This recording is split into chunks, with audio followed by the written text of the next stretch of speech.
오늘 오늘 토론 오늘 발표하실 선생님 먼저 소개하도록 하겠습니다. 박영수 선생님이시고요. 반갑습니다.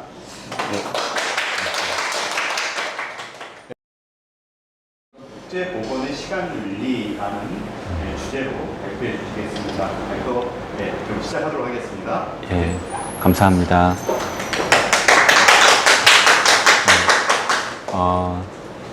이 사진은 제가 이제 연구했던 그 에티오피아 시골 마을의 풍경 사진인데요. 제가 찍은 사진 중에 그나마 제일 나은 사진이라서 이렇게 좀 마음의 평화를 드리고자. 에티오피아요? 에티오피아. 이게 이제 제가 에티오피아에 있을 때 그 2016년인가 17년에 박근혜 정권 말기에 코리아 에이드 사업을 했었는데요. 에티오피아에서. 그때 이제 왔던 그 코리아 에이드의 그 이동진료 차량이거든요. 혹시 이 이동진료 차량을 보고 좀 뭔가 문제점이 보이시는 게 있으신가요?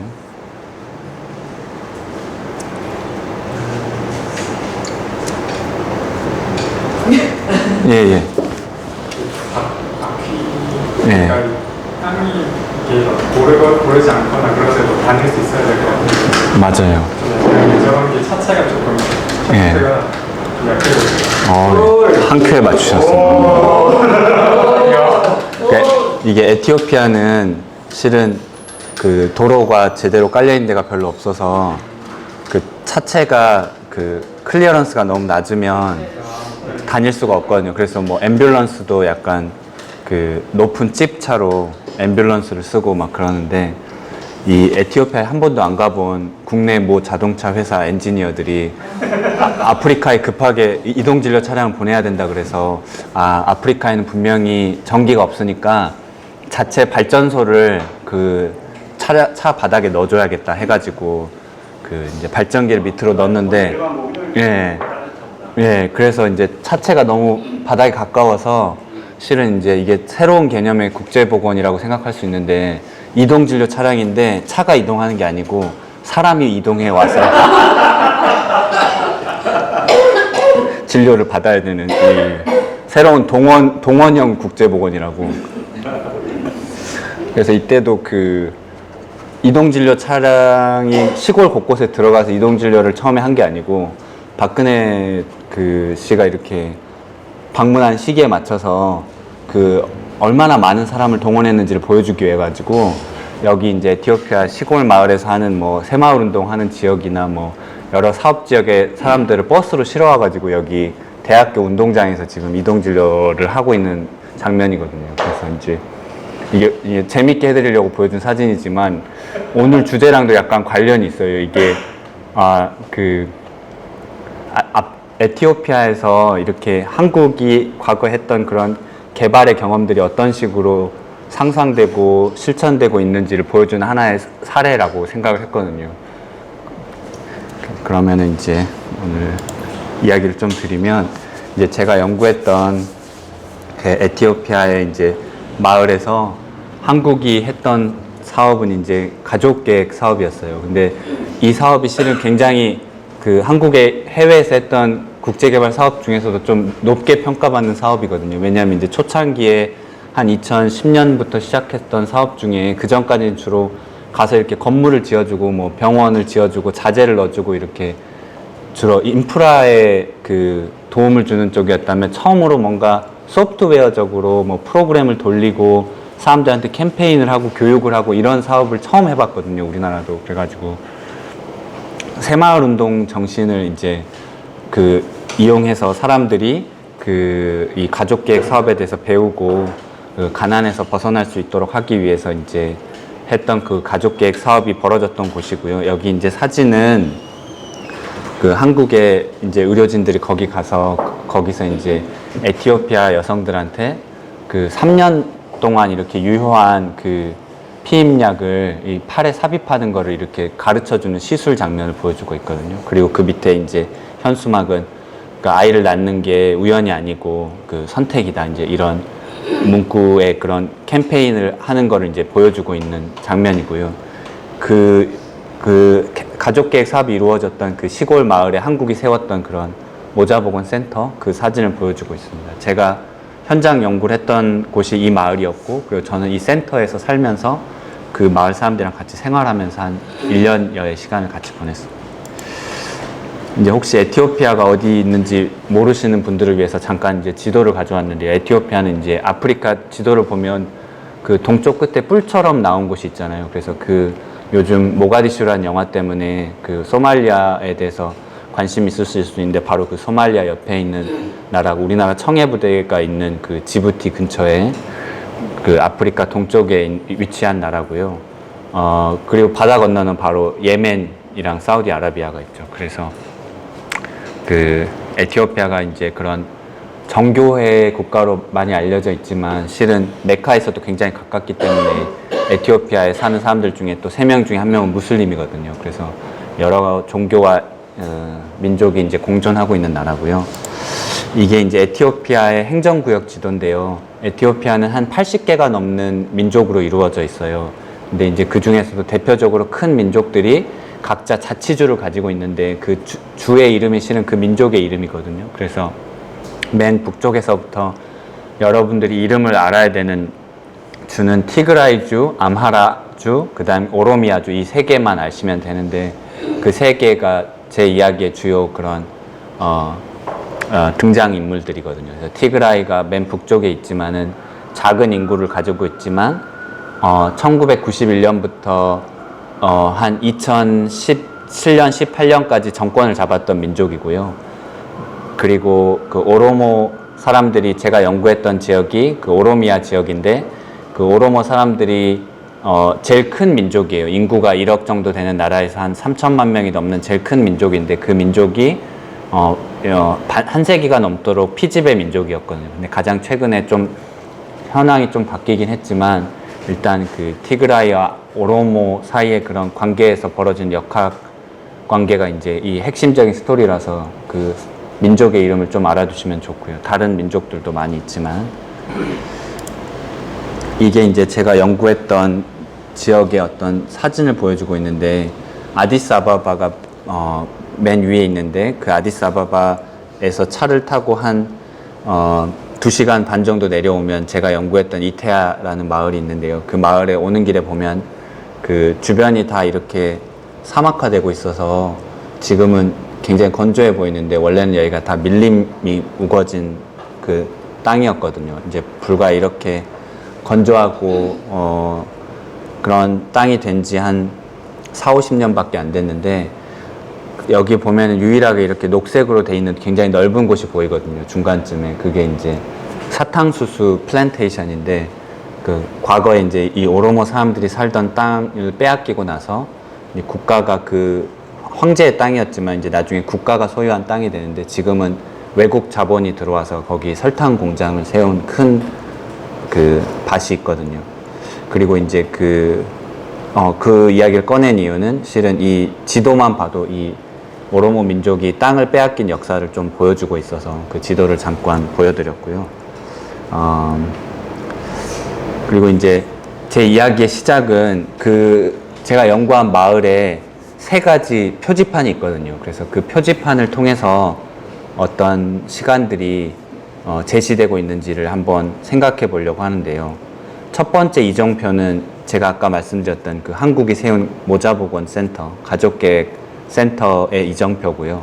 이 마을에 이제 보면 제일 큰 간판 중에 하나고, 이 마을에서 이 모자보건센터에서 이루어지는 시간은 어떤 현재의 시간들이면서도 동시에 과거나 미래의 기억들이 공존하는 공간이라고 생각하는데, 그 여성들의 몸의 시간도 있고, 뭐 국가가 생각하는 가족계획의 시간도 있고, 그리고 한국이 거기에 가서 이런 센터를 세운 이유가 실은 에티오피아가 6.25 참전국이기 때문에 세운 거거든요. 그런 과거의 기억이 공존하는 그런 3가지 과거와 현재, 미래의 시간이 공존하는 공간이기 때문에 여기에서 시작을 했고요. 근데 마을에 들어가 보면 이 멜레스 제나위라는 이 티그라이의 총리가 실은 20년 넘게 에티오피아를 통치했던 총리인데, 이 사람이 생각하는 그 국가의 모델이 박정희의 개발 국가거든요. 그래서 그 이 마을에 보면은 이 멜레스 제나위의 거대한 이 포스터랑 그 사람이 이루었던 그 아프리카에서 제일 큰 그 르네상스 댐, 아프리카 르네상스 댐, 이제 그 나일강 상류를 막은 댐인데 그 이러한 국가 인프라를 중심으로 한 그 개발을 상징하는 그런 거거든요. 그래서 이거는 미래의 경제 발전을 상징하는 그런 포스터죠.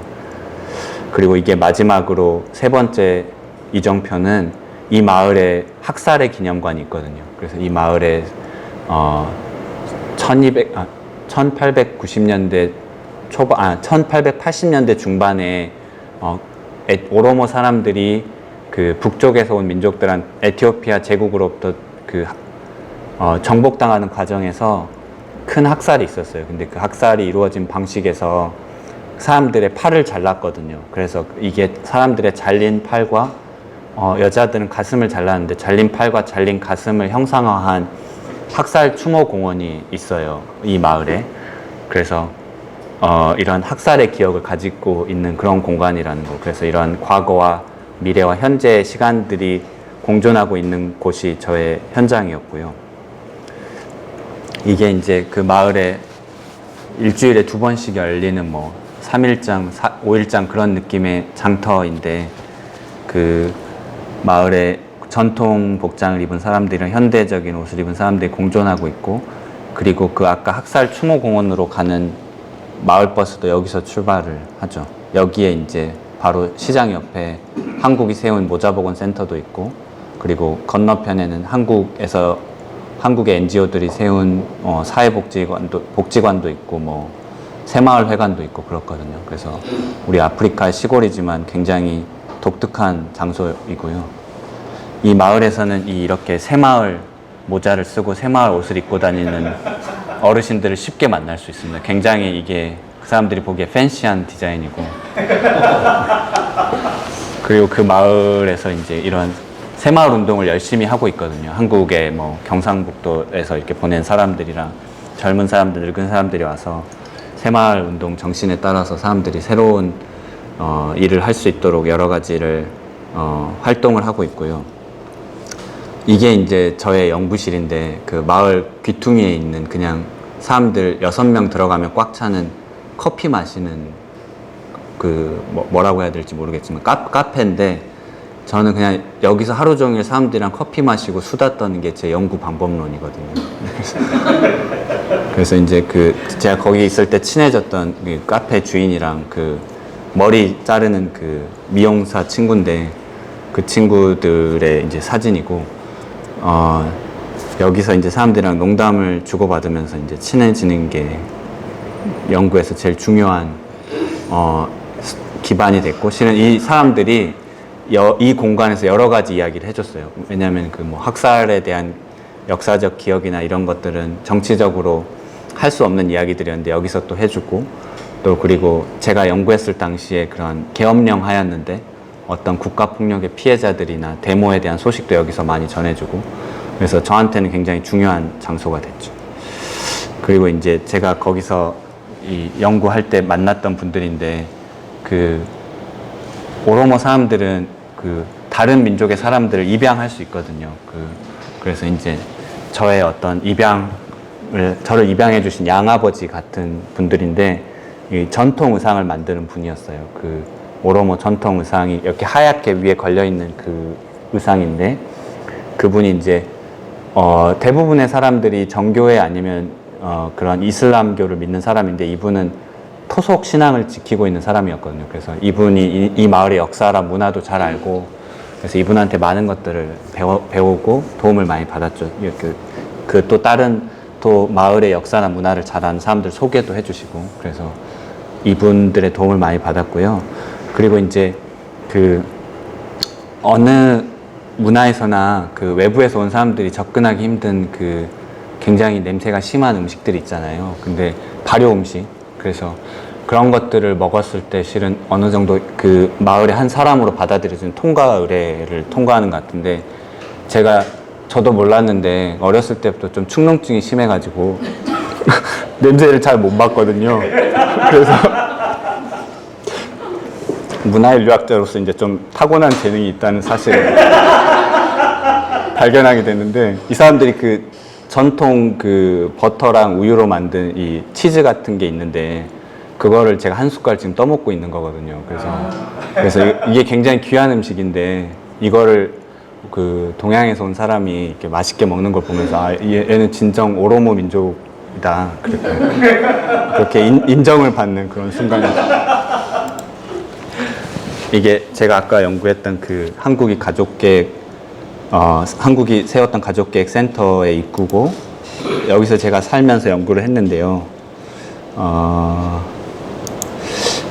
여기도 저의 연구실이에요. 이게 이제 그 사람들이 애를 낳는 곳이거든요. 그래서 분만실 앞에 이제 긴 의자가 놓여 있는데, 여기서 사람들이 애가 언제 나올지 모르니까 몇 시간씩 기다릴 거 아니에요. 그러면 강제로 저랑 대화를 할 수밖에 없거든요. 딴 데 가지도 못하고. 근데 이제 보니까 사람들이 그 미란다라고 약간 그 오렌지 맛 나는 환타를 굉장히 그 건강에 좋은 비타민 음료라고 생각을 해서 그 출산을 하고 난 산모한테 미란다를 이렇게 하나씩 주더라고요. 그래서 이거를 사람들한테 그 답례품으로 드리면 되겠다 해가지고 그 센터 앞에 있는 슈퍼에서 미란다를 이제 엄청 많이 사가지고 저랑 인터뷰한 사람들한테 미란다를 이렇게 하나씩 드렸거든요. 그래서 나중에는 사람들이 미란다 먹으러 나랑 인터뷰하는 거 아닌가 생각이 들 정도로. 그래서 이제 여기 이런 공간들이 실은 제가 연구를 하는 장소죠. 그리고 뭐 저의 몸이 어떤 연구의 툴이고요. 이게 이제 그 가족계획 센터에 있던 큰 강당이에요. 이게 한 400명 정도 수용할 수 있는 굉장히 큰 강당인데, 이 강당에 지금 계엄령 하에 있을 때 정부 여당의 그 정치인들이 와가지고 동네 청년들 다 불러놓고 데모하지 말라고 지금 그 프로파간다 교육을 하고 있는 그 장면이거든요. 그래서 이 한국이 세워준 그 가족계획 센터의 그 강당이 어떻게 잘 쓰이고 있는지 이런 걸 보여주고 있고, 그 강당 뒷면에 전면을 장식하고 있는 그 에티오피아의 한국전쟁 참전 역사를 설명하는 현수막이에요. 그래서 이제 실은 제가 여기를 연구하게 되고, 여기서 또 한국이 가족계획 사업을 한 게 이런 에티오피아라는, 우리가 생각할 때 멀리 있는 아프리카 나라지만 굉장히 우리나라랑 인연이 깊은 나라라는 걸 보여주고 있고요. 이거 뭐 하실 말씀이 있으세요? 예, 이게 참전 용사, 에티오피아에서 한국전 참전하신 참전 용사 분들이 한 300명 가까이 아직도 살아 계시거든요. 그래서 그분들을 이렇게 매년 찾아뵙는 한국 분이 있으세요. 이게 참전 용사 후원회 회장님이신데, 이분이 이제 그 한국 사람들한테 이런 후원을 받아가지고 매년 에티오피아 가서 참전 용사분들 한 분들 찾아뵙고 이렇게 큰 절로 인사드리고 이렇게 답례도 해드리고 굉장히 이제 고맙다고 이렇게 표시하고 있는 거거든요. 한복에 갓까지 쓰시고, 그리고 이제 본인이 써온 이런 글도 읽으시고 그러는데, 그 글에도 이렇게 보면 굉장히 감동적으로 그 한국의 역사의 변곡점에서 우리를 구원한 큰 인물이 두 분이 계신데, 한 분은 에티오피아 참전 용사분들이고 한국이 공산화될 뻔했는데 한국이 공산화되지 않도록 도와주신 분들, 그리고 다른 한 분은 박정희 장군님이라고 이렇게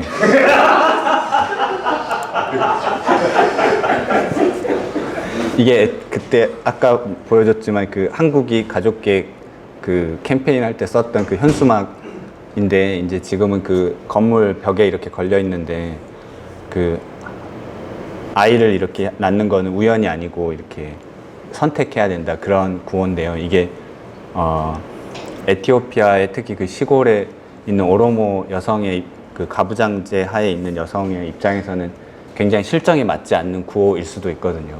그분들한테는 자기들이 이런 자녀를 낳는 걸 선택할 수 있는 그런 권한이 없고, 실은 결혼을 할 때 남편이 신부대를 주고 뭐 10마리 주고 와이프를 사온 거라서 그 신부에 대한 재생산권은 남편한테 있거든요. 그래서 남편이 실은 가족 계획이나 뭐 이런 걸 다 결정할 수 있는데, 이런 그 문구가 있었다는 게 실정에 맞지 않을 수도 있다, 이제 이런 거를 보여주는 현수막이 걸려 있고요. 그리고 이게 아까 말씀드렸던 그 학살 공원에 그 있던 동상이거든요. 그래서 이게 그 공원의 제일 가운데 있는 굉장히 큰 구조물인데 잘린 팔이랑 잘린 가슴을 형상화하고 있거든요. 근데 그 오로모 민족의 언어에서 그 팔이 어떤 그 사람의 정치적인 권리랑 그 땅에 대한 권리 이런 것들을 다 상징하고 있거든요. 그래서 실은 팔을 자른다는 거는 이 사람을 정치적으로 이제 완전히 거세하겠다는 그런 거를 신호를 보낸 거고, 그리고 이제 그 가슴을 자른 거는 이걸 이렇게 젖을 줘서 다음 세대를 키우는 거기 때문에 너희 민족을 말살하겠다는 그런 경고를 담은 그 학살이었거든요. 그래서 이제 그런데 이제 이 학살의 기념 동상이 세워진 거는 불과 한 7년밖에 안 됐어요. 그러니까 7년 전에 실은 1세기가 넘는 학살의 기억을 다시 가져온 거는 실은 그 지금의 정권이 어떤 오로모 민족 사람들한테 그 과거의 역사적 기억을 끌고 와서 자기들이 정치적으로 이용하기 위해서 그 만든 추모 공원일 수 있거든요. 그래서 실은 과거의 역사적 기억이 어떻게 현재의 정치에 복무할 수 있는지를 보여준 어떤 한 사례인데요.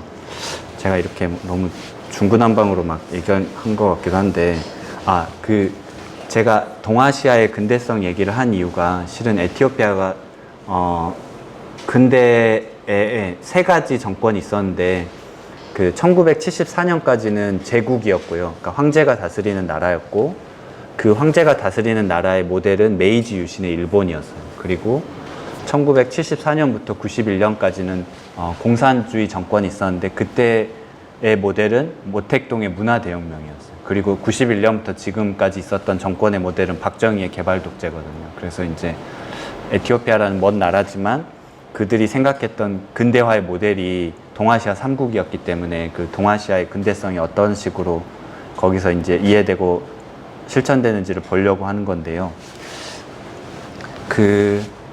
맨 먼저 그 하일레 셀라시에 1세가 에티오피아의 마지막 황제인데, 그 사람은 그 황제가 되기 전에 별명이 제퍼나이저였어요. 그러니까 일본화주의자였어요. 그래서 일본이 에티오피아의 미래 모델이라고 생각했던 사람이거든요. 그러니까 그게 서구의 그런 근대화를 압축적으로 이뤄내면서 동시에 군주제를 지켜냈다는 거고, 주변의 민족들을 복속시키고 중심부와 도시를 중심으로 근대화를 시키면서 주변에 이제 자원들을 착취하겠다는 거거든요. 그래서 근데 이게 이제 어떤 머릿속에만 있는 게 아니고 실제로 에티오피아 헌법도 거의 메이지 헌법의 번역본이라고 알려질 정도로 그대로 따라오고, 뭐 외무부 장관이나 이런 대규모 정부 지원단을 보내서 일본의 발전상을 보고 배워오게 하거든요.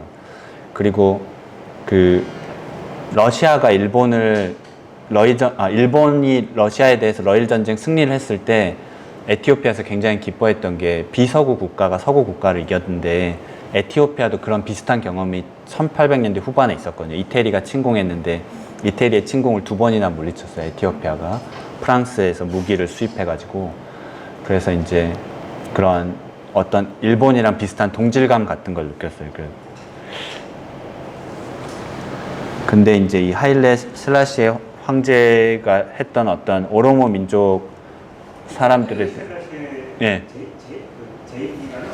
제가 그 시작점을 잘 몰라가지고 기억이 잘 안 나는데, 아마 1930년대 초반에 시작해서 1974년까지 40년 넘게 통치했거든요. 더 일찍일 수도 있어요. 왜냐하면은 그 이태리가 침공했을 때가 1930년대 중반인데 이미 그때 꽤 황제를 하고 있었다가 중간에 침공을 당한 거라서 제가 기억이 잘 안 납니다. 근데 이제 그 오로모 사람들은 원래 자기들의 전통적인 정치 체제가 있었는데, 그게 가다 체제라고, 그 오다나무 밑에서 사람들이 돌아가면서 그 정치적인, 뭐 종교적인, 군사적인 역할을 돌아가면서 하면서 정권이 계속 교체되는 자기들의 방식이 있었거든요. 그리고 그 안에서 모든 평화적인 중재나 그런 마을의 중요한 결정들을 했었는데, 그 오로모 사람들의 이런 전통 문화 정치 체제를 깎아내리는, 그리고 이거를 마치 그 미신으로 취급하고 그런 식의 이제 그 식민화 정책도 했었고, 그리고 이제 암하라화라고, 그 실은 에티오피아 제국의 그 중심 민족은 암하라 민족이었거든요. 그래서 그 당시에 오로모 민족이나 주변부 민족이 근대인이 되는 유일한 길은 아마라가 되는 방법밖에 없었어요. 아마라어를 쓰고 그리고 이름을 아마라식으로 바꾸고 그 다음에 아마라어 외에는 모든 언어를 학교에서 배우지 못하게 하고 그랬거든요. 그래서 이제 아마라화를 통해서만 근대인이 될 수 있는 그런 체제를 만들어 놨었죠. 그리고 제가 연구했던 그 마을은 그 학살이 일어난 곳이었고 그 황제가 가장 넓은 땅을 가진 곳이었고 그리고 그 마을의 사람들이 많은 사람들이 무슬림으로 개종하게 됐는데 그 원인도 그 에티오피아 정교회 국가의 침입을 받아서 그거에 저항하기 위한 수단으로 집단 개종한 것이고 나중에는 오로모 반군이 이 마을에서 처음으로 시작되고 그게 이제 지금 정권의 토대도 되는데 아무튼 오로모 사람들의 역사에서 굉장히 중요한 마을이라는 이야기를 하고 싶었던 거고요.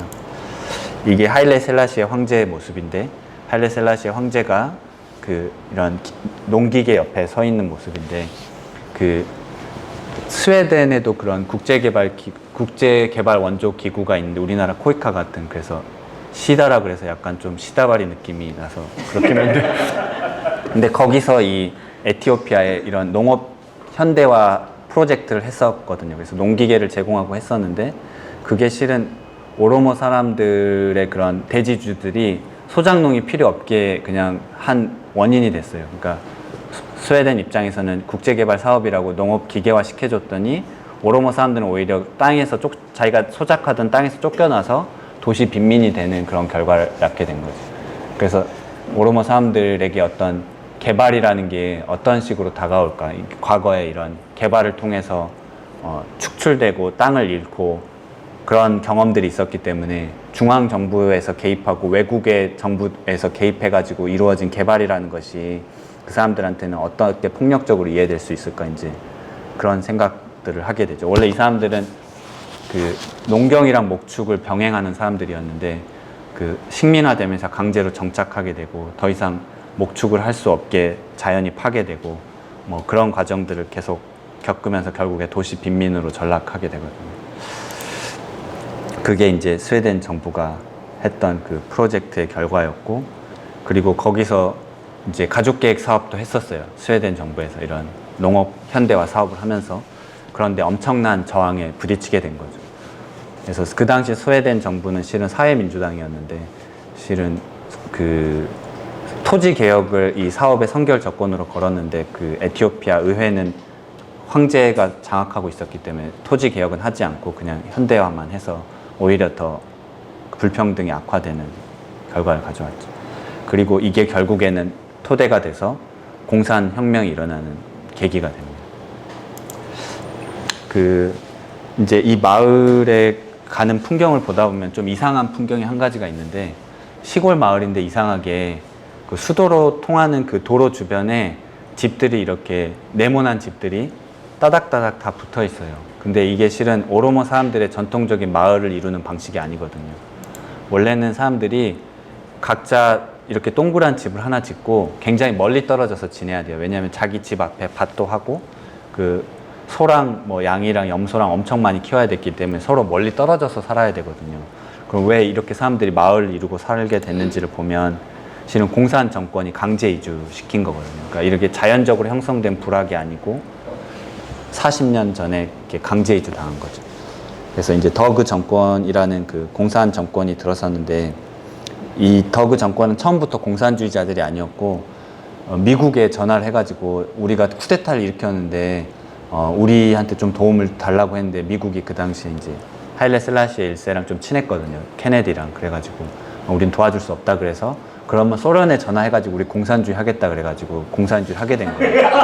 일단 쿠데타를 일으켜놓고 그 황제를 똥통에 빠뜨려서 죽이고 난 다음에 전화를 했는데 미국이 전화를 안 받아가지고 소련으로 바뀌었거든요. 그래서 우연치 않게 공산 정권을 하게 된 건데 근데 그 당시에 에티오피아를 제일 많이 지원했던 나라가 소련이랑 쿠바 다음에 북한이었거든요. 그래서 북한이 이제 우리가 생각할 때는 우리 항상 한국이 요즘 해외 개발할 때 하는 얘기가 우리는 그 원조를 수여받은 나라였는데 공여국으로 바뀌었다.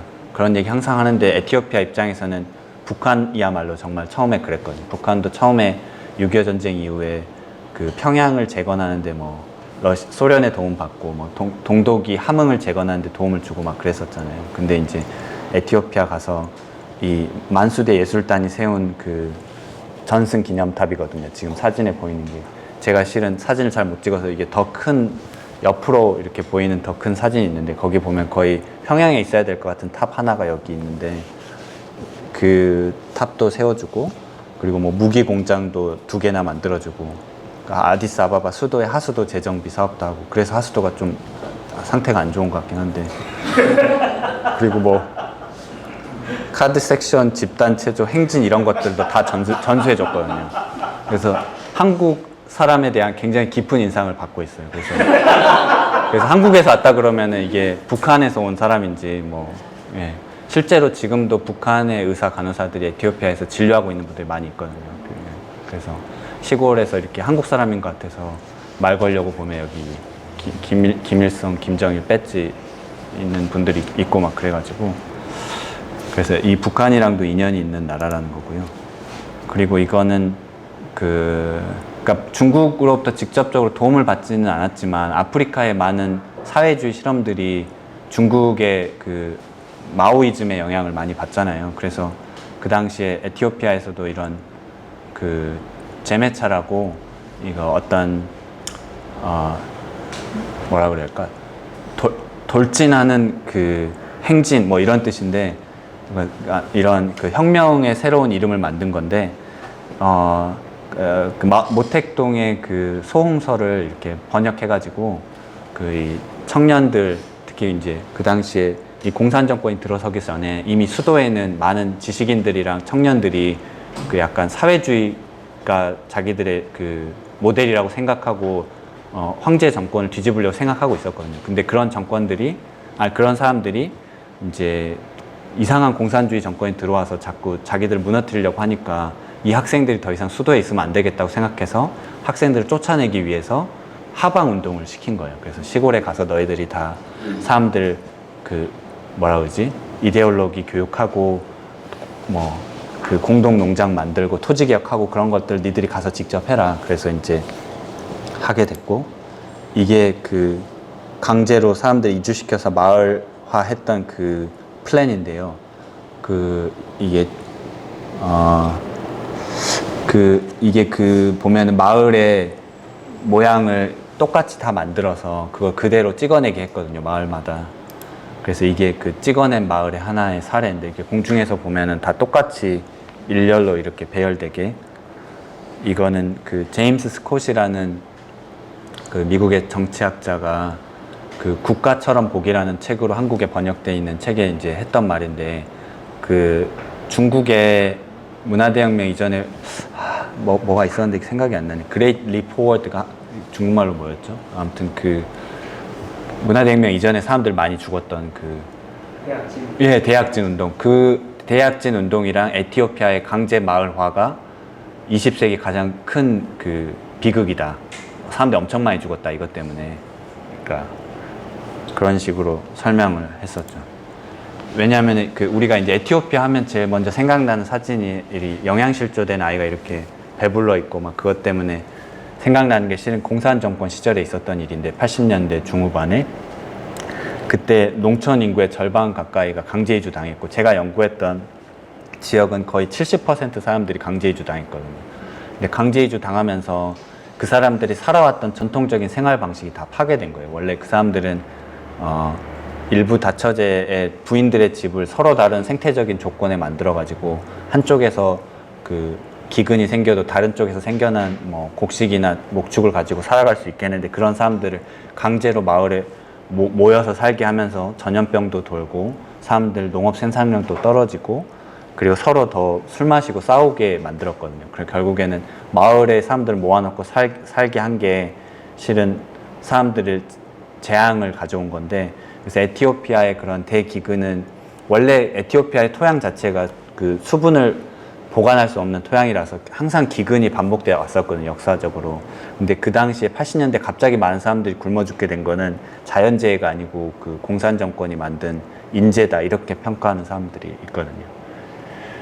그리고 이제 그 강제로 이주시키고 강제 마을화 하면서 나무를 또 엄청 많이 뱄거든요. 그러면서 이제 토양이 침식되고 그 사막화가 되고, 그렇게 된 시점을 이 공산 정권의 강제 이주 정책에서 바라보는 사람들도 있죠. 또 이 당시에 그 정복 전쟁 이후로 또 가장 많은 사람들이 또 무슬림으로 개종하는 시기가 됐고, 너무 힘든 시기였기 때문에.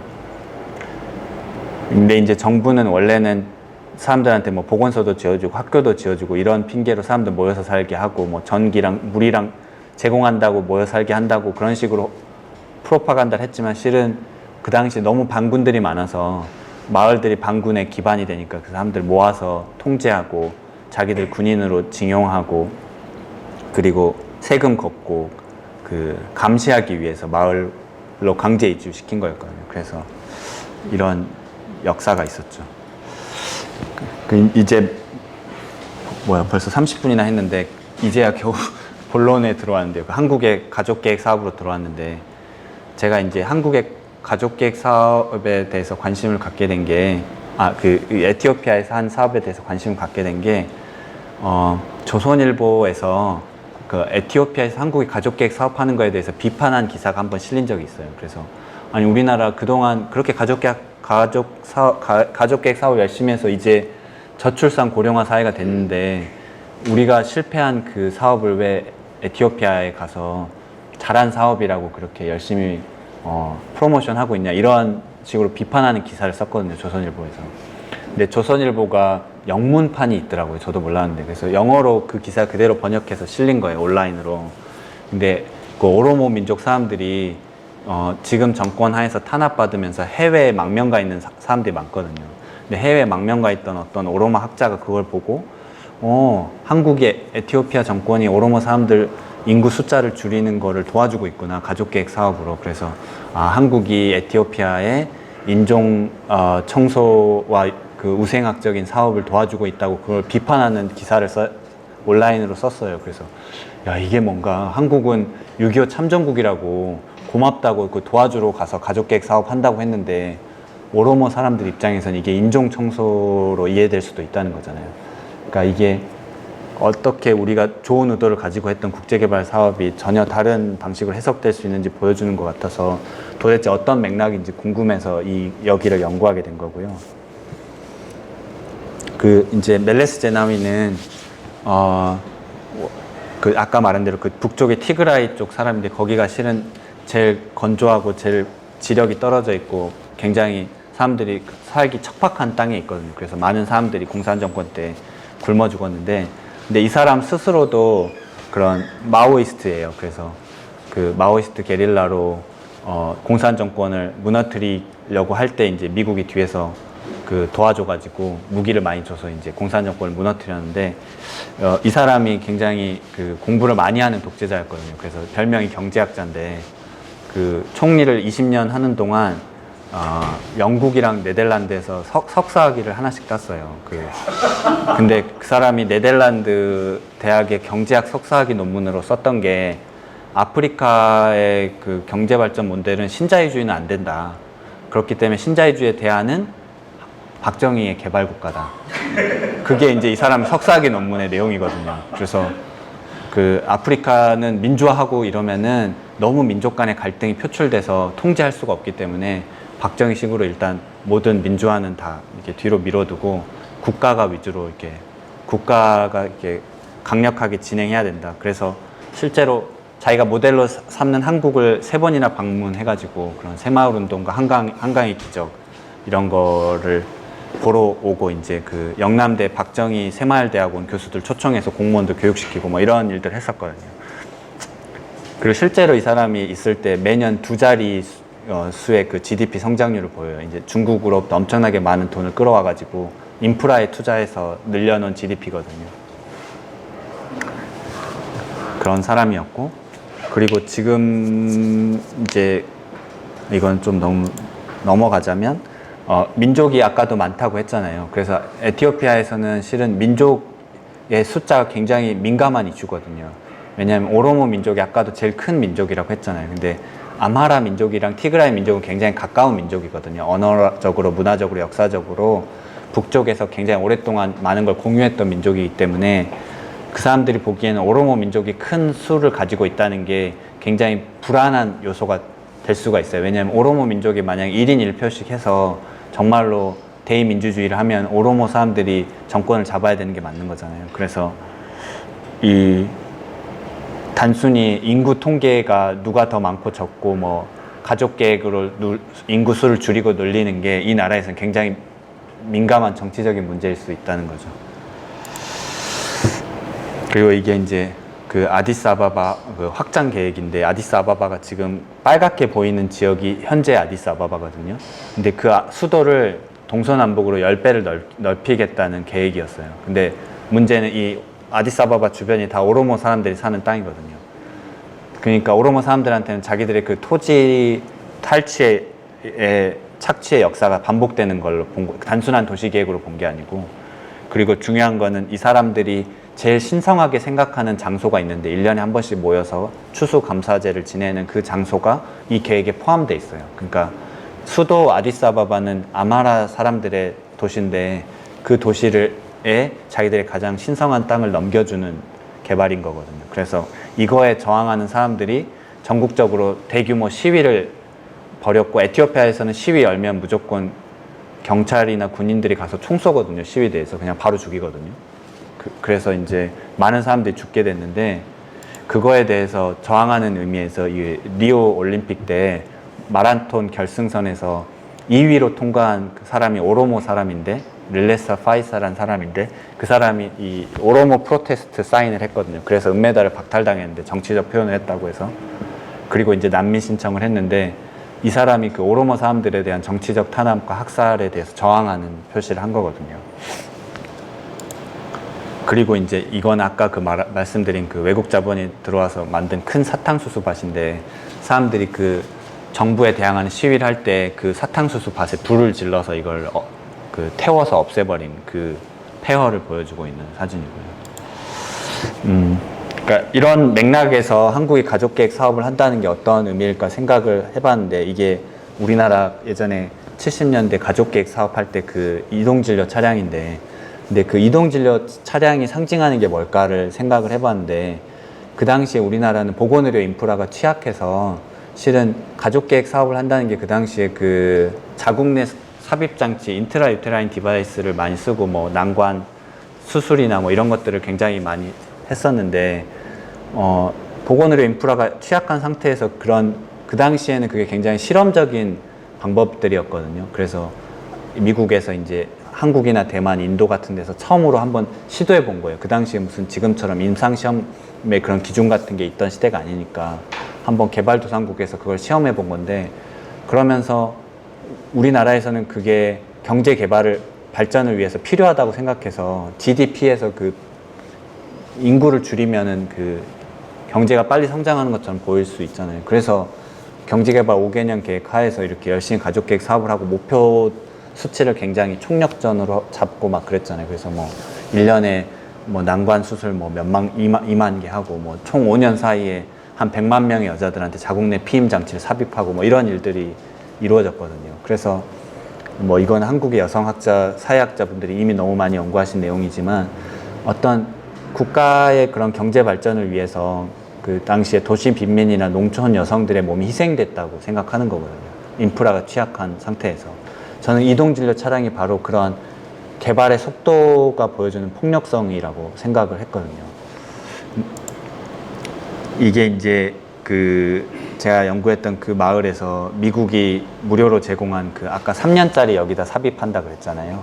근데 이거를 삽입하는 건 쉬운데 제거하는 게 어렵거든요. 그래서 3년 동안 이제 피임이 되는 건데, 여기서도 마찬가지로 그 한국이라는 나라에서 제시하는 모델과 거기서 제공하는 그런 국제보건의 이름하에 제공되는 교육들이 있고, 그리고 미국에서는 이걸 무료로 개발도상국에서 열심히 피임하라고 제공하고 있고, 그리고 에티오피아 국가에서는 이게 한국의 5개년 경제개발 5개년 계획이 사람들의 모델이니까 우리도 똑같이 경제개발 5개년 계획하고 열심히 가족계획 사업하고 새마을운동하면 우리도 한국처럼 잘 살게 되겠으니까 여성들한테 열심히 이거를 장기 피임법 할 수 있도록 권유하고, 그 당시에 또 국제사회에서는 MDG라고 밀레니엄 디벨롭먼트 골이라고 2015년까지인가 뭐 그때까지 뭐 여러 가지 보건에 관련된 수치를 개선하는 목표들이 있었거든요. 유엔에서 제시한.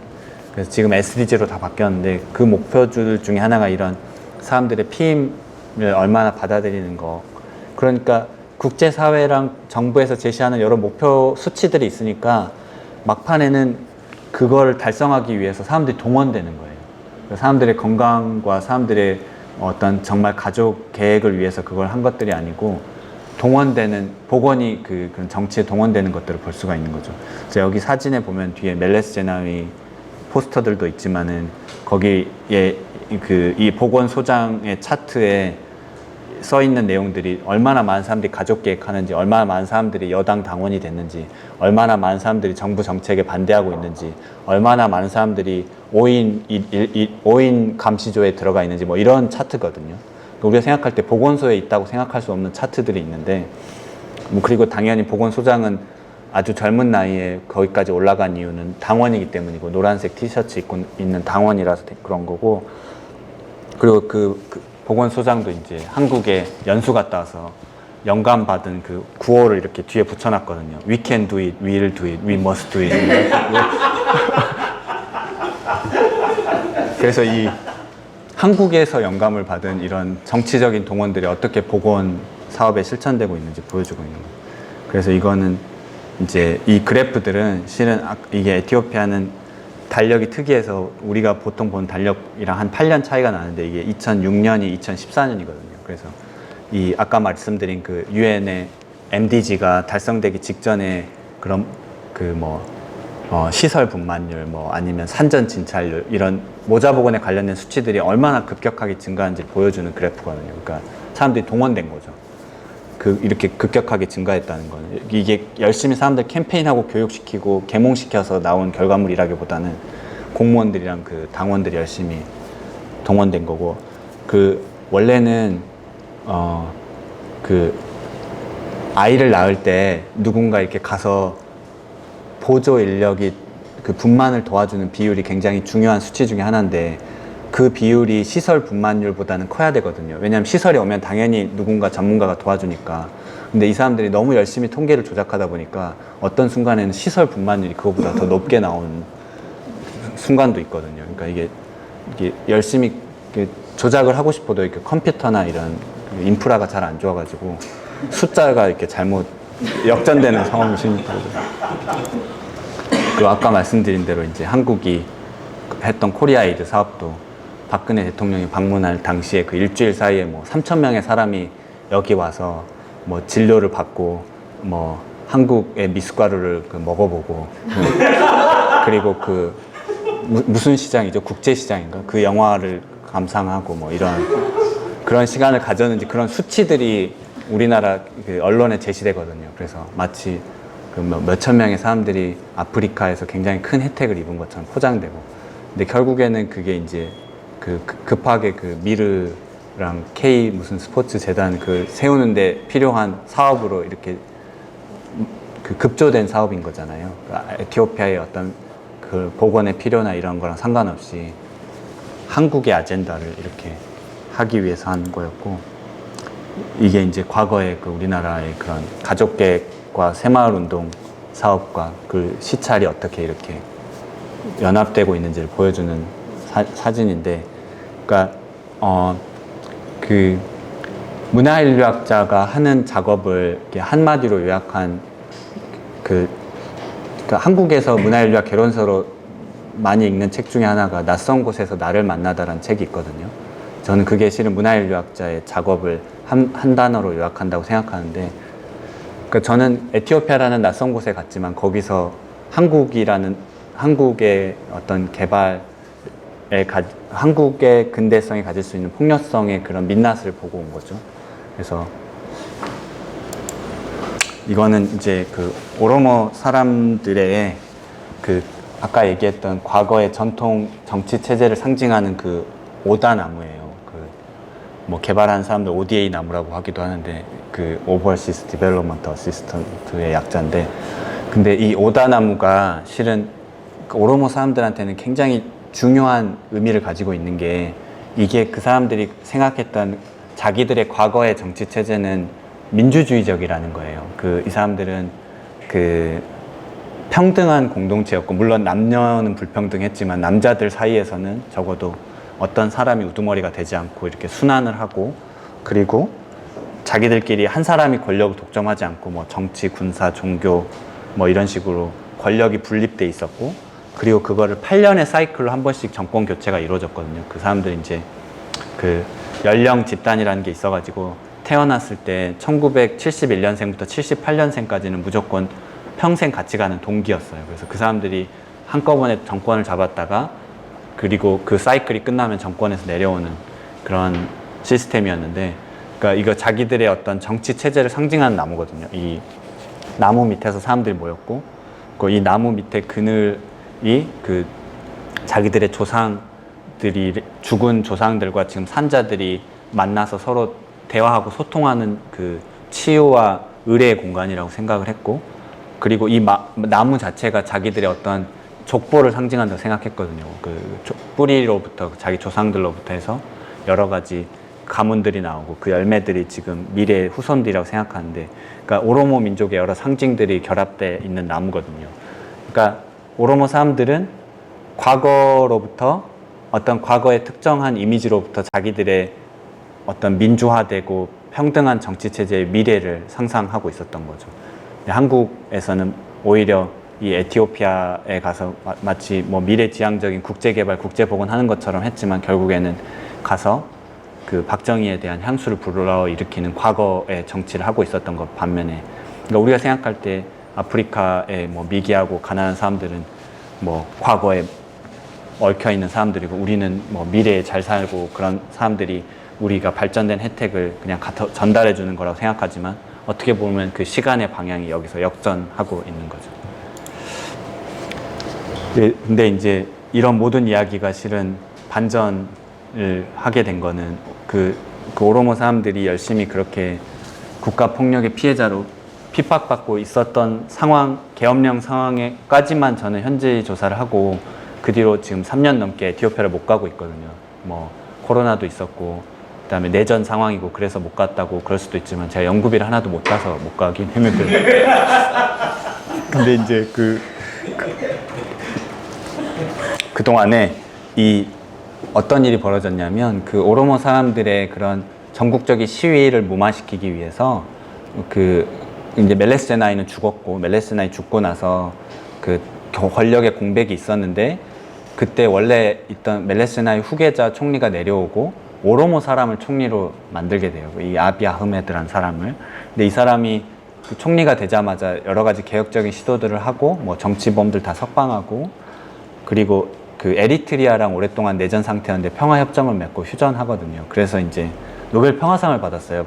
총리 된 지 1년 만에 2019년에. 근데 지금 이 사람이 뭘 하고 있냐면, 티그라이 사람들에 대한 종족 말살 전쟁을 하고 있거든요. 그러니까 노벨 평화상을 받은 사람이 1년도 안 돼서 그 자기 나라 안에 있는 원래 지배 민족이었던 민족을 향해서 종족 말살 전쟁을 하고 있는 거죠. 그래서 지금도 그 내전이 아직까지 지속되고 있거든요. 그러니까 이게 실은 역사의 아이러니인데, 처음에 이 사람이 평화적인 정권을 만들고 여러 가지 개혁적인 시도를 할 때는 봐라, 오로모 사람들의 그 과거의 영감으로부터 이렇게 엄청난 정치적인 변화를 이뤄왔다고 이렇게 이야기하고 싶었는데, 그 말이 떨어지기가 무섭게 이렇게 돼가지고 별로 할 말은 없는데, 네. 근데 아무튼 이런 것들 때문에, 이게 이제 마지막, 사진은 마지막인데, 이게 이제 그 마을에 멈춰있던 아주 오래된 그 랜드로버 차량인데, 이 마을의 그 면사무소 앞에 있던 장식품이 됐거든요. 과거에는 분명히 국제개발이라는 이름으로 이게 달렸을 그 자동차인데, 지금은 그냥 면사무소 앞에 멈춰있는 차가 됐는데, 한국이 준 그 코리아 에이드 그 차도 쓸 데가 없어가지고 지금 어디 주차장에 멈춰있거든요. 그러니까 이제 그 정리하자면 제가 이제 박사 논문을 너무 중구난방으로 써서 이거 어떻게 하나의 주제로 엮을지 굉장히 고민을 하다가 이제 생각을 해보니 그 에티오피아에서 그런 여러 가지 동아시아 근대성의 모델을 찾았던 이유가 그 당시 아프리카는 에티오피아랑 라이베리아 빼고는 모든 나라들이 다 유럽 열강의 그 제국주의 하에 있었기 때문에 자기들은 분명히 독립을 유지하기 위해서 근대화가 됐지만 그 근대의 모델을 비서구에서 찾고 싶어 했거든요. 서구가 아닌. 그렇지만 이제 물론 이제 그렇다고 무슨 그 동아시아 국가들이 그 에티오피아나 아프리카 나라들을 식민화한 건 아니기 때문에 그런 식민지 근대화의 모델은 아닌 것처럼 보이지만 동시에 여러 가지 그 서구적 근대의 폭력성이 오히려 더 압축적으로 발현될 수도 있다고 생각이 들었거든요. 그래서 그 최근에 이제 한국에서도 이런 그 급격한 근대화에 대한 책들이 많이 나왔더라고요. 무슨 만주 모던 뭐 이런 책도 거기도 뭐 속도에 대한 이야기도 나오고 그리고 무슨 성함이 잘 생각이 안 나는데 그 서울대 무슨 사회학자 어떤 분이 쓰신 무슨 압축적 근대화 뭐 가족 정치 뭐 이런 책도 있었는데 근데 아무튼 그런 한국의 그런 압축적 근대화에 대한 논의들이 좀 있는데 저는 그거에서 그런 속도의 시간성이랑 글에 비례해서 구성원들의 사회적 고통도 컸다고 생각했거든요. 저는 이런 것들을 좀 생각해 보게 됐던 계기 중에 하나가 제가 그 사람 이름이 잘 생각이 안 나는데 어떤 교수님이 한번 에티오피아 연구하러 간다고 하니까 그 얘기 하셨었거든요. 자기는 어렸을 때 그 충청도 시골에서 자랐는데 사람들이 굉장히 무슨 새마을 운동이나 이런 것들이 좋은 것처럼 이야기하지만 자기는 공동체가 파괴되는 경험이었다고 뭐 그런 식으로 얘기하셨거든요. 그래서 그 얘기가 어떤 영감이 됐었던 것도 같은데 그래서 어떤 국제복원이라는 서구 근대성을 상징하는 것과 속도라는 아시아의 근대성이 만나는 지점에서 이런 일들이 벌어졌다는 생각을 했습니다. 그래서 이제 이거 제가 영어를 또 번역을 안 해가지고 시간이 없어서 근데 아무튼 동아시아 근대성에 대해서 그 프라센지 두아라라는 그 역사학자가 쓴 책이 있는데 이 사람이 이제 그 만주국에 대해서 이야기를 하신 건데요. 근데 그러면 동아시아 근대는 뭐냐라고 했을 때 그 사람은 근대를 어떤 그 근대화를 하고자 하는 어떤 그 근대화주의자들이 사람들한테 강요하고 사람들한테 실천하도록 한 어떤 시간에 관련된 그런 실천이나 어떤 담론이나 이런 것들이 근대라고 정의를 하고 시작을 했는데 그 사람이 했던 그 만주국의 무대랑 제가 연구한 에티오피아의 무대는 당연히 다르기 때문에 그런 동아시아의 근대를 그대로 적용하기에는 조금 차이가 있지만 그런 동아시아의 근대가 에티오피아에서 어떤 식으로 드러난지 생각해보면 혹시 제가 뭔가 새로운 이야기를 할 수 있지 않을까라고 생각을 했었고 그리고 이제 갑자기 베냐민이나 무슨 수전 벅모스 이야기를 끌고 온 거는 그게 과거의 이미지든 아니면 어떤 비서구 국가의 근대화의 이미지든 그런 이미지들을 끌어올 때는 그거를 온전한 형태로 갖고 와서 쓰는 게 아니고 그거의 어떤 파편들이나 그런 일부의 모양들만 가져와서 그 스토리 전체를 아닌 일부만을 가져와서 자기들이 그 전용한다고 생각을 했거든요. 그래서 그 얘기를 잠깐 한 거고요. 그래서 저도 무슨 얘기 하려고 하는지 잘 모르겠는데 아무튼 이 동아시아 근대성이랑 뭔가 이 에티오피아를 연관 지어가지고 책을 써야 될 것 같은데 아직 책을 못 썼거든요. 그래서 그런 것들을 지금 고민하고 있습니다. 그렇게 마치도록 하겠습니다. 네.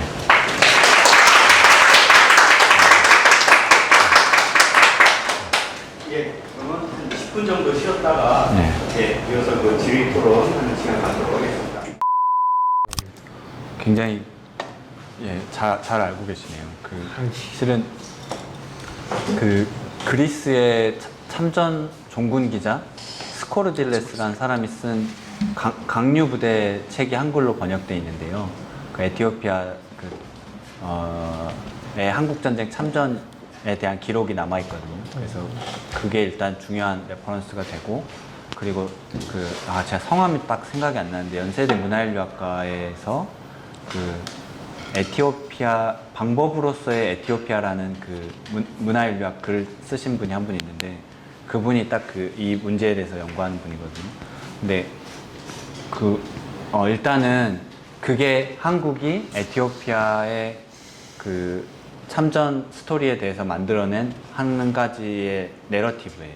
그러니까 이분들이 예를 들어서 하일레 셀라시의 1세의 뭐라 그러지? 정예부대 황제의 바디가드 뭐라 그러지? 아무튼 예, 황제 근위대, 친위대, 황제 친위대인데 그분들이 한국 전쟁에 참전해서 용맹하게 싸워가지고 300번 싸워서 300번 다 이기고 아무도 포로로 안 잡히고 한국 전쟁에서 뭐 한 6천 명이 참전했는데 300명 죽었나? 뭐 아무튼 이런 식으로 이렇게 기록이 남아 있거든요. 굉장히 재밌는 기록인데 거기 보면 아프리카에서 식인종이 왔다고 뭐 북한 사람들이 벌벌 떨고 막 이런 얘기 막 그런 얘기도 나오고 그러는데 그분들이 에티오피아로 돌아가서 공산정권으로 바뀌고 하일레 셀라시가 죽고 나서 그래서 공산정권 하에서 남한을 도왔기 때문에 북한으로부터 도움을 받고 그래서 공산정권 하에서 핍박을 받았다. 근데 공산정권이 끝나고 지금의 멜레스 제나이 정권이 들어서고 나서 한국이 이제 90년대부터 갑자기 이제 잘 사는 나라가 돼서 해외 원조를 시작해서 과거에 한국 전쟁 때 참전했던 참전 용사들을 돕는 것이다. 그래서 그분들이 공산정권 하에서 누렸던 그런 핍박을 눈물로 이겨내고 이제 한국을 그걸 감사하게 받아들이고 있다. 이게 이제 한국이 만들어낸 에티오피아 참전 용사의 공식적인 내러티브거든요. 근데 이제 저는 공식적인 내러티브 말고 다른 이야기를 하는 게 일단 문화인류학자들이 주로 하는 거잖아요. 그래서 근데 실은 이제 제가 거기 가서 참전 용사 사람 한 분 한 분에 대한 기록이 쫙 남아 있어요. 주 에티오피아 한국 대사관에서 편찬한 참전 용사 기록이 있거든요. 그래서 거기 보면서 한 가지 재밌는 사실을 발견한 게 황제의 친이 되면 암하라 황제니까 암하라 사람들일 것 같잖아요. 근데 오로모 이름이 엄청 많은 거예요. 오로모는 내가 알기로는 황제랑 싸웠는데 왜 황제의 친이 되지? 그렇게 생각했는데 제가 연구했던 그 마을이 오로모 사람들이 많이 사는 마을인데 도대체 왜 여기다 새마을운동이랑 가족계획 사업 그렇게 열심히 하냐 궁금하잖아요. 여러 지역에 살 수 있는데 왜 하필이면 이 마을인가가 또 중요한 질문인데 그거에 대한 여러 가지 답이 있을 수 있지만 한 가지 대답은 참전 용사들을 많이 배출한 마을이라는 거예요. 그럼 이상하잖아요. 오로모 사람들 황제랑 싸우고 핍박받던 사람들이 왜 참전 용사가 됐나 생각을 했는데 하일레 셀라시의 황제가 제일 두려워했던 사람들이 아까 제가 연구했던 마을 출신의 오로모 사람들이었거든요. 왜냐면 끝까지 저항했고 학살을 하게 된 중요한 원인 중에 하나가 22번이나 전쟁을 했는데 22번 이긴 거예요. 제가 연구했던 마을의 오로모 사람들이. 무기도 안 좋은데. 황제는 프랑스에서 수입한 신식 무기가 있고 이 사람들은 재래식 무기로 싸우는데도 용맹한 유목민족이어가지고 그래서 황제가 이 동네 사람들을 사자라고 부르면서 얘들은 우리나라에 있으면 계속 자기랑 싸워서 위험하니까 외국에 보내서 죽을 수 있게 파병을 해야 된다 뭐 이런 얘기를 하고 그러거든요. 그래서 그 마을 출신 사람들이 많이 파병을 가서 뭐 그렇게 됐다는 얘기도 있는데 그거는 실은 사람들의 이런 오랄 히스토리 자기들이 하는 구전 설화 같은 이야기고 실제로는 참전 용사 부대의 제일 높은 군인 엘리트들이 장교들이 뭐 프랑스, 독일에서 교육받은 사람들이 있었는데 그 사람들이 쿠데타를 시도해요. 황제 재임 말기에. 그러면서 쿠데타 직전에 폭로되면서 그 사람들이 감옥에 갇히고 군복을 벗게 되거든요. 그러면서 그 사람들의 가치가 실은 땅으로 떨어진 거예요. 이미 공산정권이 들어서기 전에. 그래서 실은 공산정권 때문에 핍박을 받은 게 아니고 그 전에 이미 실패한 쿠데타가 있었거든요. 근데 이제 그런 이야기는 우리가 생각하는 내러티브에 안 맞잖아요.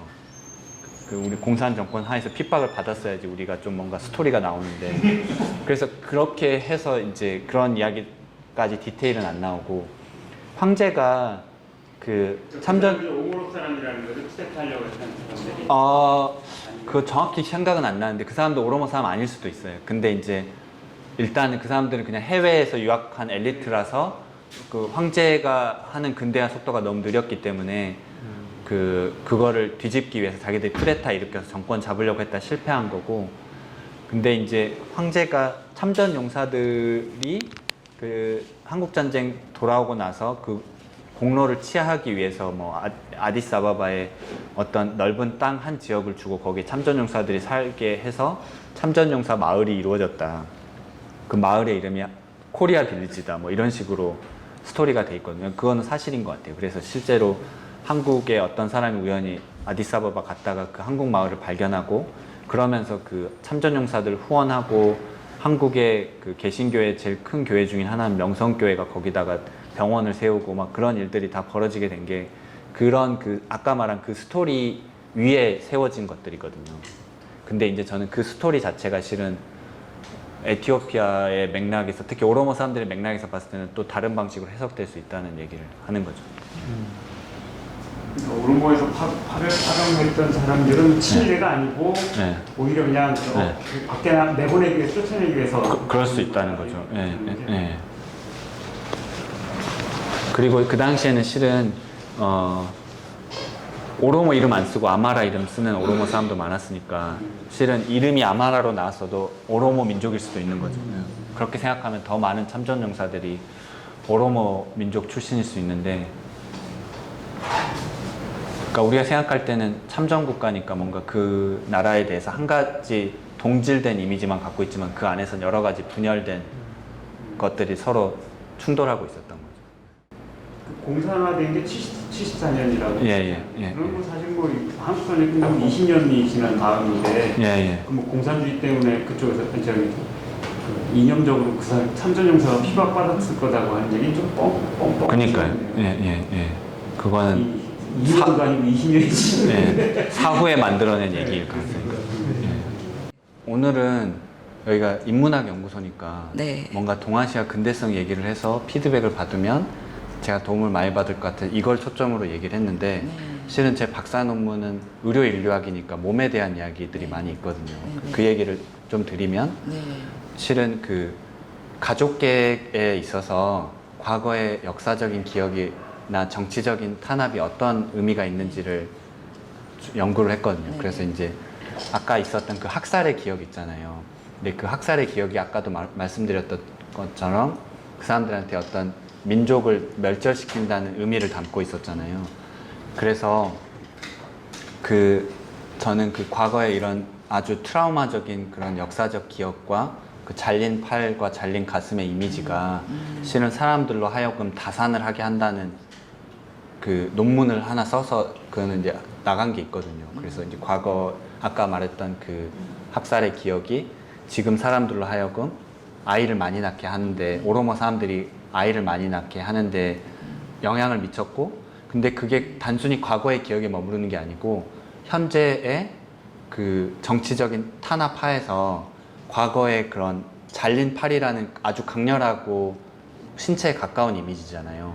근데 그런 훼손된 신체의 강렬한 이미지가 지금의 사람들을 그 정치적인 실천으로 이어진다고 봤거든요. 실은 우리나라 뭐 5.18이나 이런 거에서도 영감을 얻은 아이디어인데, 베냐민의 그런 어떤 이미지가 어떻게 과거에서 가져온 이미지의 파편이 사람들을 정치적으로 변화시키는가에 대한 이야기라고 생각했는데, 지금도 그 오로모 사람들이 그 정치적으로 탄압당할 때 그 총에 맞고 죽고 훼손된 그 사람들 신체가 페이스북에서 이렇게 돌아다니고 그랬거든요. 그래서 실은 지금의 정치적인 상황이 국가폭력의 상황 때문에 사람들이 과거의 역사적인 기억을 끌고 와서 자기들의 현실을 재해석하게 하는 거잖아요.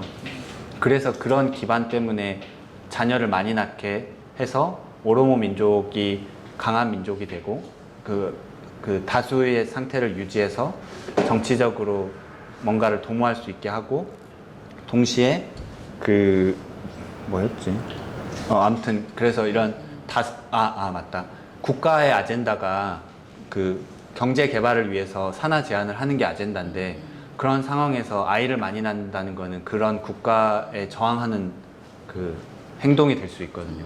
그래서 실제로 가족 계획을 받아들이지 않고 다산하는 거는 반국가적인 행위라고 이렇게 프레임이 돼 있거든요. 그런 식으로 어떻게 이런 그 개발 국가의 모델과 사람들의 그런 역사적인 기억과 그 다음에 그 출산에 대한 것들이 얽혀 있는지를 보여주는 챕터가 하나 있고요. 그리고 또 다른 챕터는 실은 공산 정권 때 아까 급격하게 그 강제 이주, 강제 마을화 시키면서 나무를 많이 뱉다고 그랬잖아요. 근데 그때 또 많이 했던 게 강제징용을 엄청 했어요. 이제 내전이 격화되면서 남자들은 거의 씨를 말릴 정도로 다 강제징용을 당했거든요. 그래서 실제로 막 그 지역에 그 마을의 사람들 보면 한 세대가 거의 남자가 없을 정도로 거의 남자들의 부재가 있을 정도로 강제징용을 많이 당했는데, 근데 그것 때문에 가부장적인 오로모 사람들의 성 선호도가 변했다는 이야기를 제가 하거든요. 그러니까 원래는 아들한테 모든 권리가 다 가기 때문에 아들을 낳는 걸 선호했는데 너무 국가의 폭력적인 개입 때문에 아들들이 다 사라지니까 오히려 차라리 딸을 낳는 게 낫겠다는 생각을 하게 됐고, 그래서 어떤 사람들의 증언에 따르면 그 오로모 사람들은 실은 성인식을 하기 전까지는 남녀가 구분 없이 어울려서 살거든요. 무슬림이어도 실은. 그래서 전통 문화적으로는 남녀 구분이 없는데, 그렇기 때문에 거의 성인식이랑 결혼식이 합쳐져 있거든요. 그래서 성인식을 하면서 동시에 결혼을 하고 여성 할례를 받고 결혼을 하게 되는데, 그래서 아들이 강제징용 당하지 않도록 딸처럼 키웠다는 이야기까지 있어요. 그래서 뭐 성인식이 될 때까지 딸처럼 키우고 여자 이름을 주고, 그리고 심지어 사람들이 이제 아들보단 딸을 낳는 게 좋겠다고 생각할 정도로, 그걸 왜곡시킬 정도로 국가의 그런 폭력적인 개입이 사람들의 그 가족에 대한 뭐 성 선호까지 바뀔 정도로 개입했다는 이야기를 하고, 동시에 그것 때문에 아까 그런 숲이 원래 밀림이었고 그 마을의 이름들이 실은 그 밀림에 사는 짐승들 이름인데, 지금은 가보면은 황폐화돼 있어서 그 동물들을 볼 수가 없거든요. 뭐 사자, 코끼리, 뭐 이런 이름들이 달린 마을에 가보면 아무것도 없는데, 근데 그게 불과 한 세대 만에 이루어진 그 자연의 변화거든요. 근데 그게 어떤 그 아까 말한 듯이 강제 이주랑 강제 마을화뿐만 아니고, 이제 남자들이 다 군대에 끌려가니까 먹고 살 것이 없는 사람들이 그 에티오피아에서는 숯으로 뭐 커피도 만들고 뭐 음식도 만들고 해서 그걸 숯으로 만들어서 팔아서 나무를 또 불태우고, 또 군대 강제징용 갔다가 돌아온 사람들이 없어진 사이에 그 사람들의 땅이 다 분배되고 사라져서 그 사람들이 그 땅을 더 차지하기 위해서 불질러 가지고 화전을 만들고 뭐 이런 여러 가지 그 공산 정권 하에 벌어졌던 사회 문화적인 변화들이 그 주변의 숲을 얼마나 빠른 속도로 파괴시켰는지 뭐 그런 이야기를 얽혀서 이렇게 하고 있거든요. 그래서 네, 일단 그런 파트가 좀 있긴 한데요. 네. 네, 오늘은 포커스를 거기에 두지 않았죠.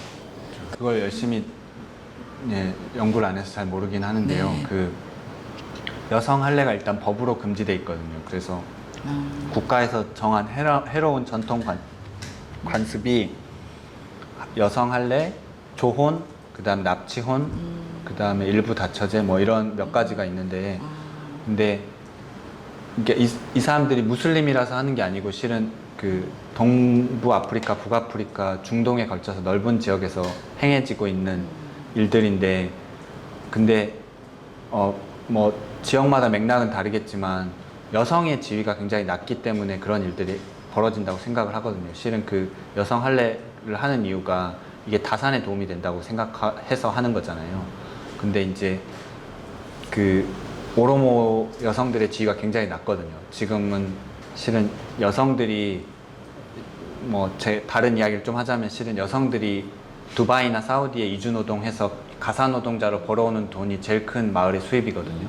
그럼에도 불구하고 여전히 여성들의 지위가 낮고, 여성들은 대부분 교육을 못 받고, 교육을 못 받기 때문에 조혼, 납치혼, 여성 할례들이 계속 이루어진다고 생각을 하거든요.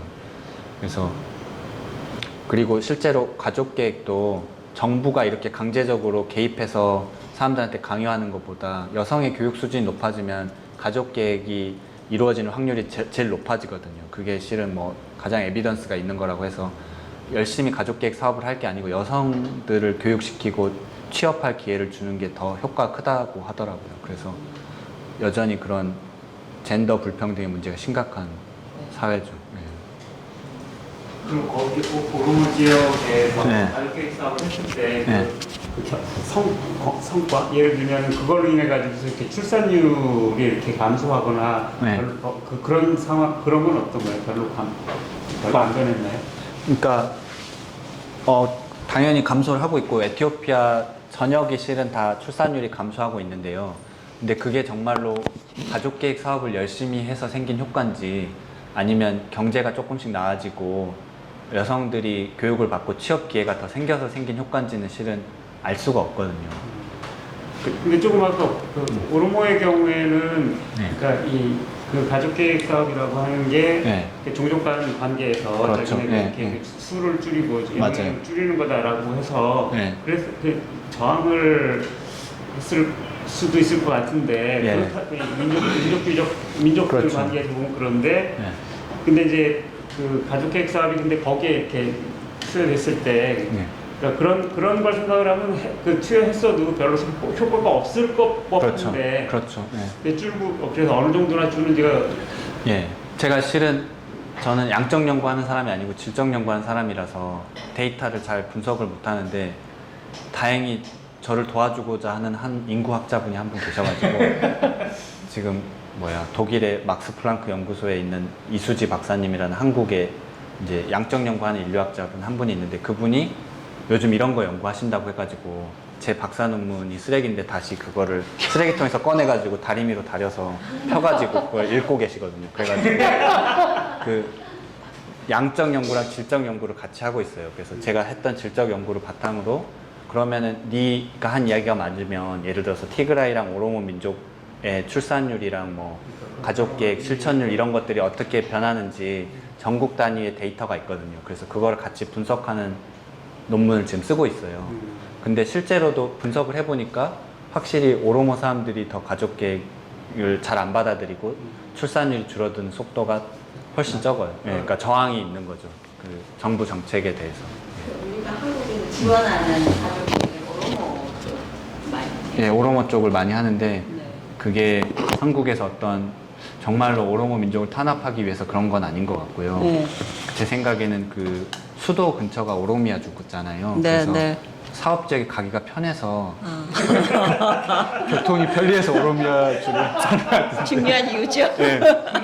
티그라이 주에서도 실은 티그라이가 정권을 잡았기 때문에 거기서도 서울대 간호대가 이렇게 가족계획 사업하고 그랬거든요. 근데 이제 한국이 거기서 열심히 하는 이유는 특별히 무슨 어떤 이유가 딱히 무슨 정치적인 이유가 없을 수도 있는데 예. 거기 말고 근데 전국적으로 하는 사업도 있고 다양한 가족계획 사업을 하고 있어요. 근데 이제 그 오로모 네. 민족으로 예. 봐서는 저항이 심할 텐데 오로모 여성도 그럴까? 그런 생각이 드는 그러니까 거죠. 정말 좋은 지적이신데 제 논문에 또 그런 얘기가 나오는데 제가 방금 아까 얘기한 대로 무슨 역사적 기억과 트라우마와 뭐 국가 폭력 때문에 아이를 많이 난다. 이거는 네. 남자들의 생각. 남자들 생각이죠. 예. 근데 실제로 오로모 여성들은 네. 그거에 대해서 저항하거든요. 그러니까 남편 몰래 갈 것 같아요. 한국에서 저기 무슨 3년짜리 이거 넣어준다고 하더라. 그래서 네. 남편 몰래 가서 네. 받고 오고 나중에 남편한테 들켜서 다시 빼라 그러고 막 그런 싸우는 장면도 나오고 네. 그리고 실제로 남편들 몰래 저걸 하는 가족 계획을 많이 하는 사람들도 굉장히 많고요. 네. 그러니까 여성들의 저항이 있는 거예요. 여성들은 좀 더 현실적으로 아니 우리가 이렇게 가난하게 시골에서 사는데 애를 12명씩 낳으면 어떡하냐 그렇게 생각을 하고 남편 몰래 저거를 열심히 받아들여서 실은 저항하는 여자들이 꽤 있거든요. 오로모 시골 마을에. 그래서 그것도 실은 양적 연구로 분석하니까 나오더라고요. 네, 양적 네. 연구로 분석하니까 오로모 여성들이 생각하는 아이디얼 패밀리 사이즈 이상적인 가족의 네. 크기가 오히려 티그라이 여성보다 적어요. 그렇, 근데 오로모 남성들은 티그라이 남성보다 크거든요. 네. 그러니까 막 그런 식으로 저는 그냥 현장에서 사람들 이야기로 들었던 게 숫자로 파악해도 비슷한 네. 결과들이 나오고 네. 있더라고요. 지금 이렇게 양쪽에서 대조해서 보면. 근데 이제 오로모 여성들이 또 가족계획 그 피임을 하는 또 슬프지만 흥미로운 그 배경을 알게 됐는데요. 거기 보니까 아까 제가 그런 그 거기 가족계획 센터에서 그 있던 사람들이랑 대화를 많이 나눴는데 이상하게 여성들 중에 그 첫째와 둘째 사이의 간격이 굉장히 큰 여자들이 있더라고요. 그러면은 그 사이에 자녀가 없었던 거잖아요. 근데 왜 그렇게 큰 갭 이어가 생겼는지 봤더니 이주 노동을 하러 간 거예요. 그 사우디나 두바이에 그 이주 노동을 하기 위해서 갔는데, 근데 문제는 거기 가서 굉장히 안 좋은 소문이 마을에 돌거든요. 거기 가서 그 자기 가사 이주 노동자 집 주인한테 성폭행을 당했다. 뭐 이런 식으로 해서 누가 자살했다. 그렇기 때문에 거기 이주 노동을 가사 노동으로 다녀온 여자는 처녀가 아니다. 뭐 이런 식으로 굉장히 악성의 소문이 돌아서 사람들이 어떤 일들을 하게 됐냐면 일단 이주 노동 갔다 오면 그 결혼하기가 힘들어지니까 가기 전에 일단 결혼을 하고 그리고 그 집에 첫째 아들을 낳아줘야지 정식 그 집의 가문의 일원이 되거든요. 그래서 첫째 아들을 낳아주고 그 다음에 3년짜리 이거를 삽입한 다음에 이주 노동을 가는 거예요. 왜냐하면 두바이 같은 데서는 내가 성폭행을 당해도 감옥에 1년간 있고 강제 추방 당하거든요. 그 부부관계 이외의 모든 그래서 성폭행 피해자들이 오히려 쫓겨날 수 있기 때문에 자기를 보호하고 그리고 그 에티오피아 시골 마을에서 자기 평판을 보호하기 위해서 여성들이 그 3년짜리 피임법을 하고 그리고 이주 노동을 하러 두바이로 가게 되는 거예요. 그래서 실은 이 한국의 가족계획 사업이나 아니면 에티오피아 정부가 생각하는 가족계획 사업이랑은 전혀 다른 이유로 다른 맥락으로 네, 다른 맥락으로 여성들이 그걸 활용해 가지고 이주 노동도 하고 뭐 이런 이야기들이 많이 있더라고요. 그래서 예.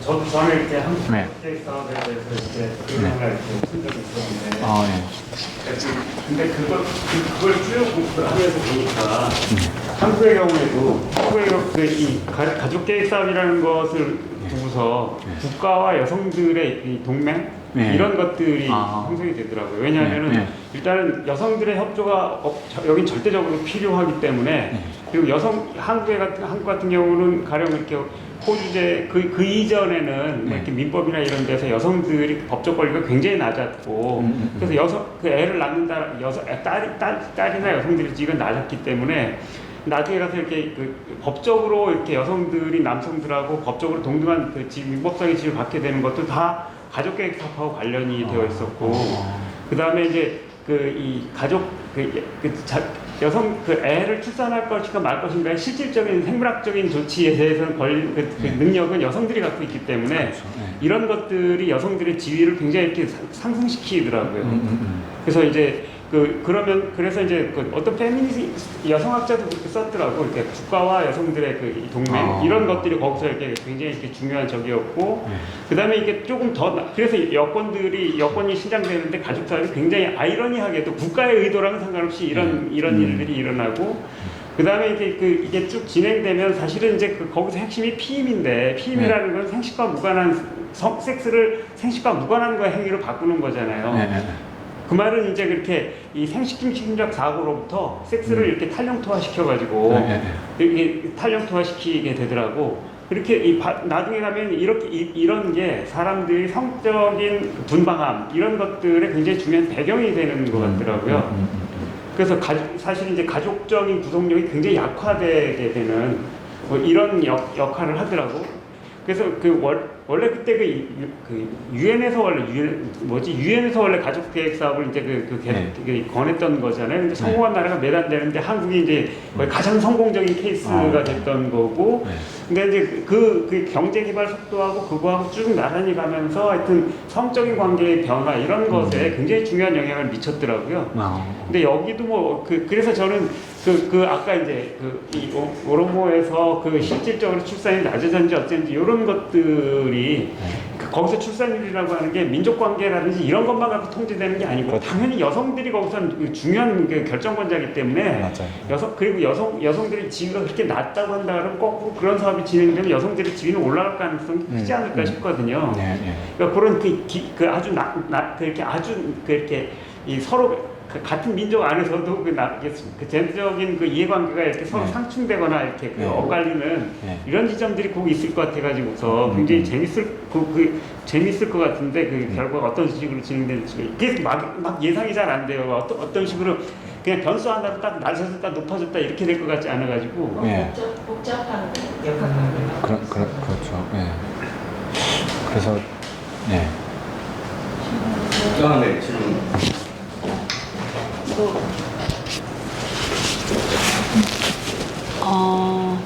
그러니까 문화인류학적인 질적 방법론에 대해서 제가 아는 바가 거의 없어가지고 일단 사소하게 궁금한 거는 인터뷰를 하실 때 그러니까 언어적 소통을 어떻게 하셨는지 이게 나포 관계를 형성하는 게 굉장히 중요하잖아요. 연구 뭐 기관도 기관이지만 그러니까 실제로 원하는 종류의 뭔가를 데이터를 만들어내기 위해서 그 언어적 소통을 어떻게 하셨는지 이게 1차적으로 궁금했었고 굉장히 많은 다수의 민족들이 그러니까 일종의 국민국가 체제를 구성을 했다는 건데 근데 동아시아 근대성을 어떻게 받아들였는가를 아까 이렇게 설명을 해주셨는데 되게 복잡한 내용들이 그 안에 굉장히 많잖아요. 그러니까 메이주신하고 문화대혁명이나 박정희 개발 독재는 100년 시차를 두고 있고 그리고 그러니까 동아시아 근대성이라는 얘기를 할 때 그 담론장 안에서 굉장히 복잡한 차이들이나 맥락들이 이제 있는 거예요. 그러니까 메이주신 입헌 주제고 자본주의적인 근대성과는 다른 방식의 공산적 체제, 소비에트 체제의 중국적 형식으로서의 마오주의가 있고 박정희 개발 독재는 또 굉장히 독특한 근대성이라는 얘기 안에서도 동아시아 근대성이 되게 복잡한데 시차를 굉장히 많이 건너뛰는 몇 개 세 가지의 특징들을 세 개의 정권이 이렇게 분유했다는 거잖아요. 시차를 두고.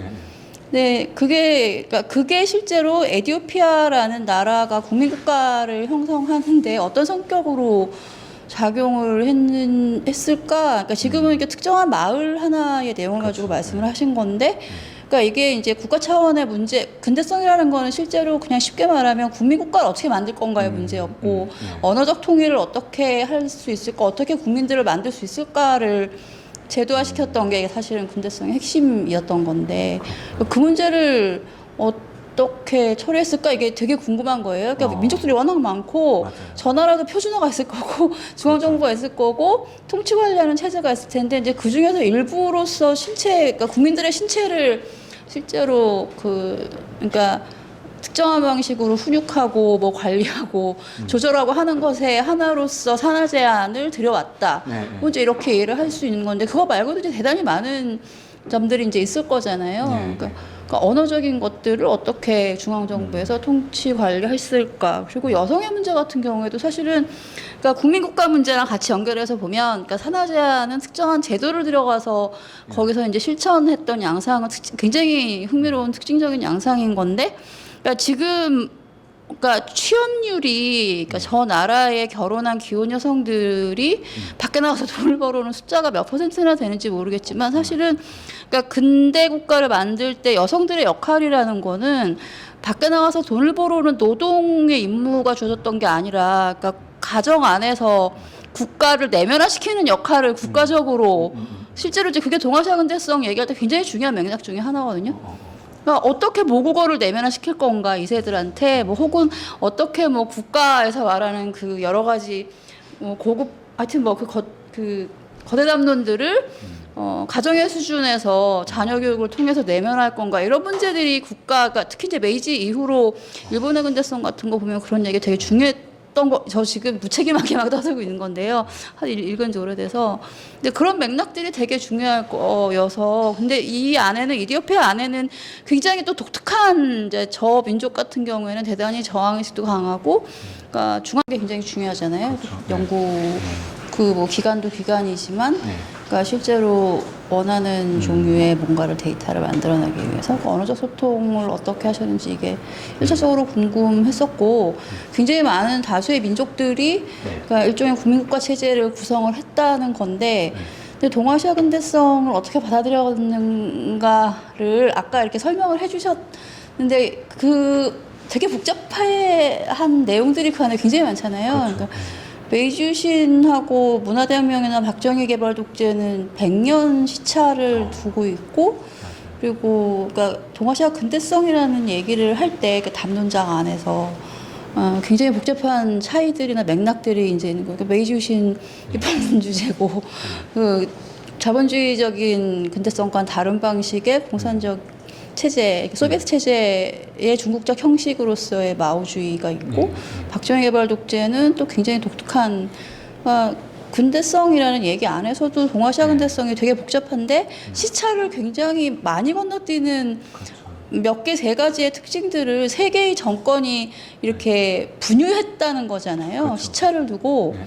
네, 그게 실제로 에티오피아라는 나라가 국민국가를 형성하는데 어떤 성격으로 작용을 했을까? 그러니까 지금은 이게 특정한 마을 하나의 내용을 가지고 말씀을 하신 건데, 그러니까 이게 이제 국가 차원의 문제, 근대성이라는 거는 실제로 그냥 쉽게 말하면 국민국가를 어떻게 만들 건가의 문제였고, 언어적 통일을 어떻게 할 수 있을까, 어떻게 국민들을 만들 수 있을까를 제도화시켰던 게 사실은 근대성의 핵심이었던 건데 그 문제를 어떻게 처리했을까 이게 되게 궁금한 거예요. 그러니까 민족들이 워낙 많고 저 나라도 표준어가 있을 거고 중앙정부가 있을 거고 통치 관리하는 체제가 있을 텐데 이제 그 중에서 일부로서 그러니까 국민들의 신체를 실제로 그러니까 특정한 방식으로 훈육하고 뭐 관리하고 조절하고 하는 것에 하나로서 산하 제한을 들여왔다.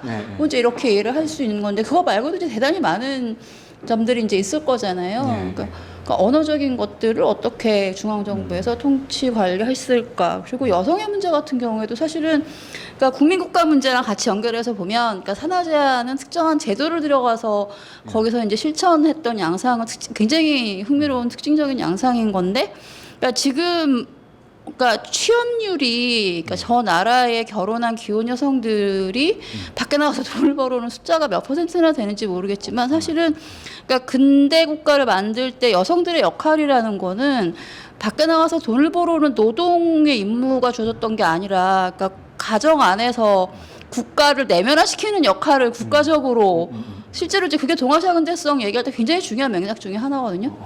그러니까 어떻게 모국어를 내면화시킬 건가 이세들한테 뭐 혹은 어떻게 뭐 국가에서 말하는 그 여러 가지 뭐 고급 하여튼 뭐 그 거대 담론들을 가정의 수준에서 자녀 교육을 통해서 내면화할 건가 이런 문제들이 국가가 특히 이제 메이지 이후로 일본의 근대성 같은 거 보면 그런 얘기 되게 중요했던 거 저 지금 무책임하게 막 떠들고 있는 건데요. 읽은 지 오래돼서 근데 그런 맥락들이 되게 중요할 거여서 근데 이 안에는 이디오피아 안에는 굉장히 또 독특한 이제 저 민족 같은 경우에는 대단히 저항의식도 강하고 그러니까 중앙 정부와의 관계도 그렇고 언어적인 문제도 그렇고 어떻게 국가 안으로 포섭되면서 동아시아 근대성의 성격을 내면화하면서 그들 나름의 독특한 국민국가 체제 안에서의 근대성을 만들었을 굉장히 복잡한 문제였을 것 같거든요. 예. 아니 뭐 일단은 당연히 그 에티오피아의 중심 민족이었던 아마라 티그라이 민족과 나머지 민족들이 경험한 그 근대화 과정도 당연히 다르고 그 사람들이 생각하는 국가에 대해서도 당연히 다르다고 생각하는데 그래서 실은 예를 들어서 해외에서 뭐 미국이나 영국 이런 데서 에티오피아 사람 만나면 저는 그 사람한테 민족이 뭐냐고 물어보거든요. 오로모냐, 아마라냐, 티그라이냐 그런 거 물어보면 오로모 사람들은 당연히 오로모라고 하고 티그라이나 아마라 사람들은 왜 그런 질문을 하느냐 우리는 다 그냥 에티오피아 사람이다 이렇게 근데 국어가 뭐예요? 어느 언어? 그러니까 아마라가 공용어인데요. 근데 그게 말 그대로 아마라 민족의 언어고 티그라이어랑은 굉장히 가까운 언어지만 그 사람들만 그 민족만 문자가 있거든요. 그 사람들은 아주 오래전부터 이제 그 아랍어랑 히브리어랑 가까운 언어가 있고 문자가 있어요. 그래서 제가 아마리거가 있는데 제가 그 미국에 있을 때 그 아마리거 수업을 1년 동안 들었거든요. 근데 아마리거를 거의 할 줄 몰라요. 너무 어려운 언어예요. 막 문법도 너무 복잡하고 그 글자도 막 쓰는 것도 이렇게 배우는데 굉장히 시간이 걸리고 그랬거든요. 근데 오로모어는 1991년까지 문자가 없었어요. 그러니까 에티오피아 다른 민족들의 대부분의 언어는 그냥 구어거든요. 그래서 문자가 없기 때문에 문자가 없는 상태에서 언어를 사용하면 문법을 좀 복잡하게 만들기가 어려워요. 그래서 문법도 굉장히 쉽고, 그래서 91년 전까지는 오로모어를 쓰는 게 금지돼 있었어요. 그래서 사람들이 학교에 가면 아마라어로 다 교육을 받고, 그리고 뭐 법원에 가도 아마라어로 다 중재를 하고 다 심판을 받기 때문에 처음으로 91년 때부터 그때 이제 멜레스 제나의 정권을 잡을 때 혼자서 정권을 잡은 게 아니고 여러 민족 반군들의 연합체로 정권을 잡았거든요. 그래서 뭐 오로모 반군, 티그라이 반군, 암하라 반군, 뭐 소말리 반군 20개 연합체가 세운 정권이라서 약속 중에 하나가 각 민족들의 자치 정부를 갖게 해주고 너희들의 언어와 너희들의 종교를 아이덴티티를 누리고 살 수 있게 해주겠다라는 약속 때문에 그때부터 사람들이 오로모어로 초등학교 교육을 받고 오로모 이름을 다시 회복하고 자기가 무슬림이라는 걸 다시 드러내고 살 수 있게 됐거든요. 그 전까지는 자기가 정교의 신자인 것처럼 살고 아마리거 이름을 쓰고 그래야지 공무원도 되고 교수도 되고 취직도 할 수 있고 그랬기 때문에 다 자기 정체성을 감추고 살아왔거든요. 그래서 91년부터 그렇게 하는 게 가능해졌어요. 그래서 그거에 이제 한 가지 또 다른 문제는 오로모가 문자가 없었기 때문에 남아있는 역사적인 자료가 거의 없어요. 그래서 결국에 사람들의 그 구술사에 의존한 역사가 굉장히 많고, 그래서 저는 일단은 오로모를 거기 가서 배웠거든요. 그래서 거기 이제 그 동네에서 그 선교사들한테 언어를 가르치는 선생이 있더라고요. 그 선생은 어린아이들이 언어를 배우는 방식으로 언어를 가르쳐서 뭐 문법을 가르치고 이런 게 아니고 뭐 소랑 호랑이 이런 거 갖다 놓고 막 그냥 이런 직접 애가 말을 배우는 것처럼 이렇게 말을 배우게 하거든요. 그래서 저는 그 언어를 굉장히 빨리 배웠어요. 한 3달 만에 그냥 일상 소통할 수 있을 정도로. 그러니까 이게 아마리거랑은 그 배운 방법이랑 과정이랑 경험이 완전히 다르고 일상에서 사람들이랑 그걸 쓰면서 바로 적용할 수 있으니까.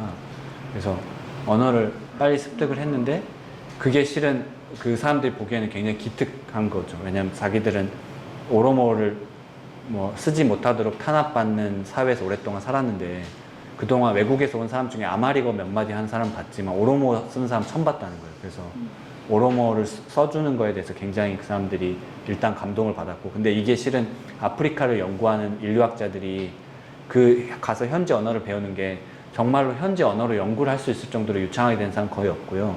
그 언어를 배워서 일상 소통을 할 정도로 노력하는 거를 그 사람들이 어떤 마음을 여는 데 도움이 많이 된다고 하거든요. 그래서 저도 오로모를 배워서 열심히 오로모로 예를 들어서 기본적인 서베이는 할 수 있거든요. 뭐 너 가족이 몇 명이냐, 뭐 직업이 뭐냐, 뭐 종교가 뭐냐, 뭐 어디 사냐, 뭐 집에 소가 몇 마리냐 이런 이야기는 할 수 있는데 예를 들어서 그 사람들이 갑자기 구술사를 하기 시작하면 그거는 이해를 못 하거든요. 그래서 저도 통역이 있었어요. 그래서 오로모랑 영어를 통역해주는 사람을 한 명 같이 데리고 다니면서 심층 면담은 다 그 사람이랑 같이 했고요. 근데 제가 그 동네에 살면서 사람들이랑 일상적으로 오로모로 기본적인 대화를 나누기 때문에 사람들이랑 같이 점심도 많이 먹고 커피도 많이 마시고 제 중요한 연구 방법론이 낮술이라고 생각하거든요. 사람들이 이제 실업률이 굉장히 높기 때문에 낮에 할 일이 없어서 그 카페에 앉아서 커피만 마시는 사람들이 많아요. 그래서 같이 술도 한 잔씩 하고 그게 실은 제가 생각할 때는 그 사람들의 라포를 형성하는 좋은 기반이 됐던 것 같고요. 그래서 실은 언어도 그런 식으로 했었고, 그러니까 무슨 얘기 하셨지? 국민국가, 여성이 언어를 어떻게 교육시켜요? 거기 민족들의 언어들은 계열들이 굉장히 다른가 보죠. 예.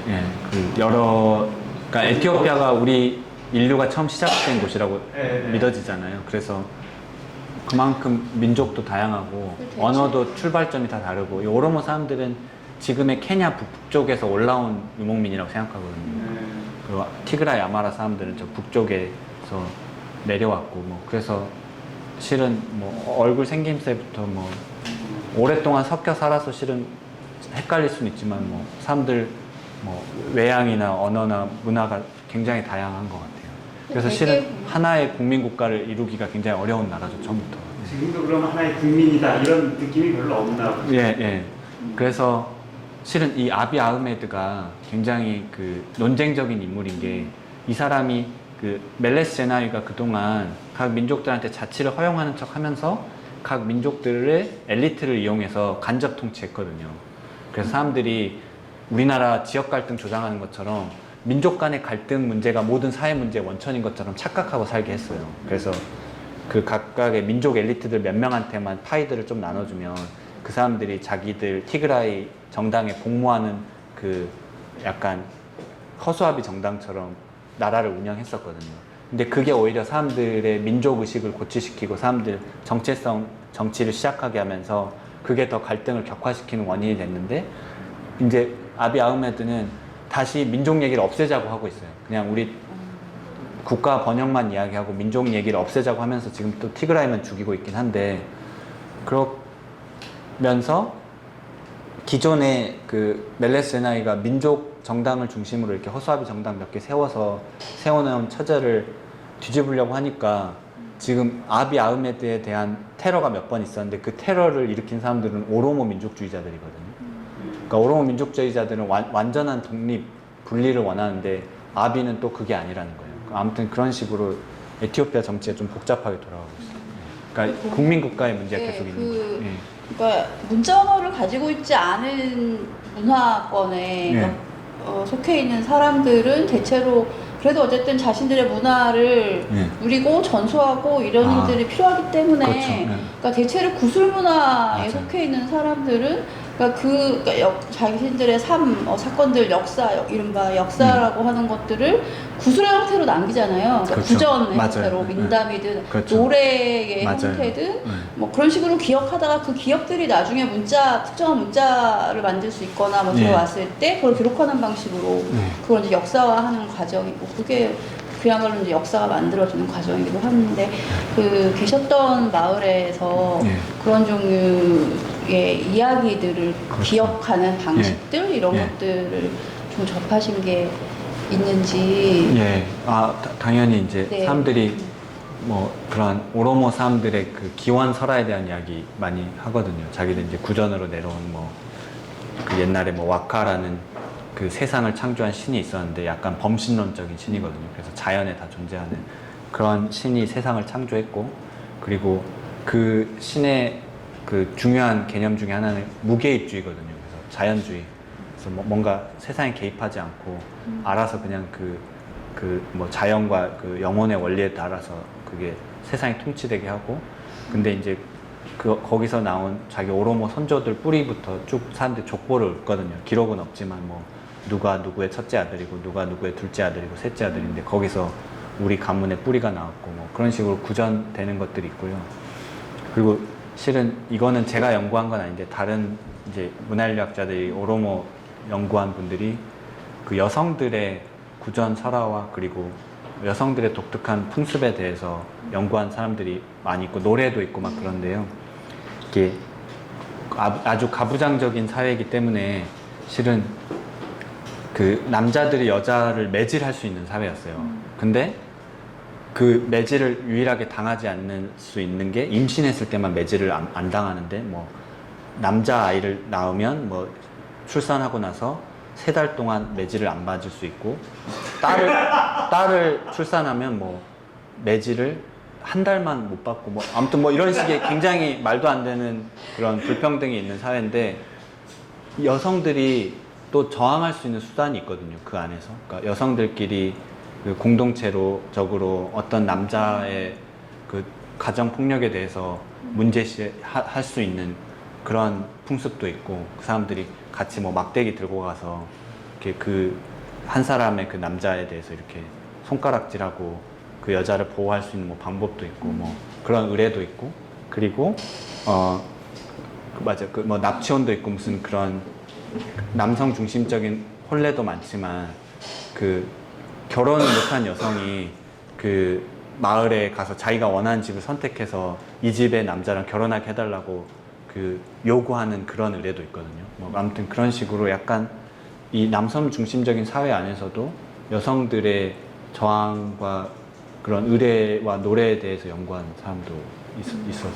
네. 너무 흥미진진한 얘기들이 많아서 혹시 뭐 더 이렇게 질문하시면, 그러니까 내용은 좀 이제 이후에 뒤풀이에서 좀 더 이어갔으면 더 좋을 것 같다는 생각이 드는데요. 뭐 그래도 꼭 질문 먼저 좀 꼭 하고 싶으신 분 계시면 마지막으로 이렇게 질문 하나 받고요. 바로 뒤풀이로 할까요? 네, 오랜 시간 발표하시고 또 이렇게 질의 토론 해주신 우리 선생님께 박수 드리겠습니다. 마치도록 하겠습니다. 고맙습니다. 감사합니다.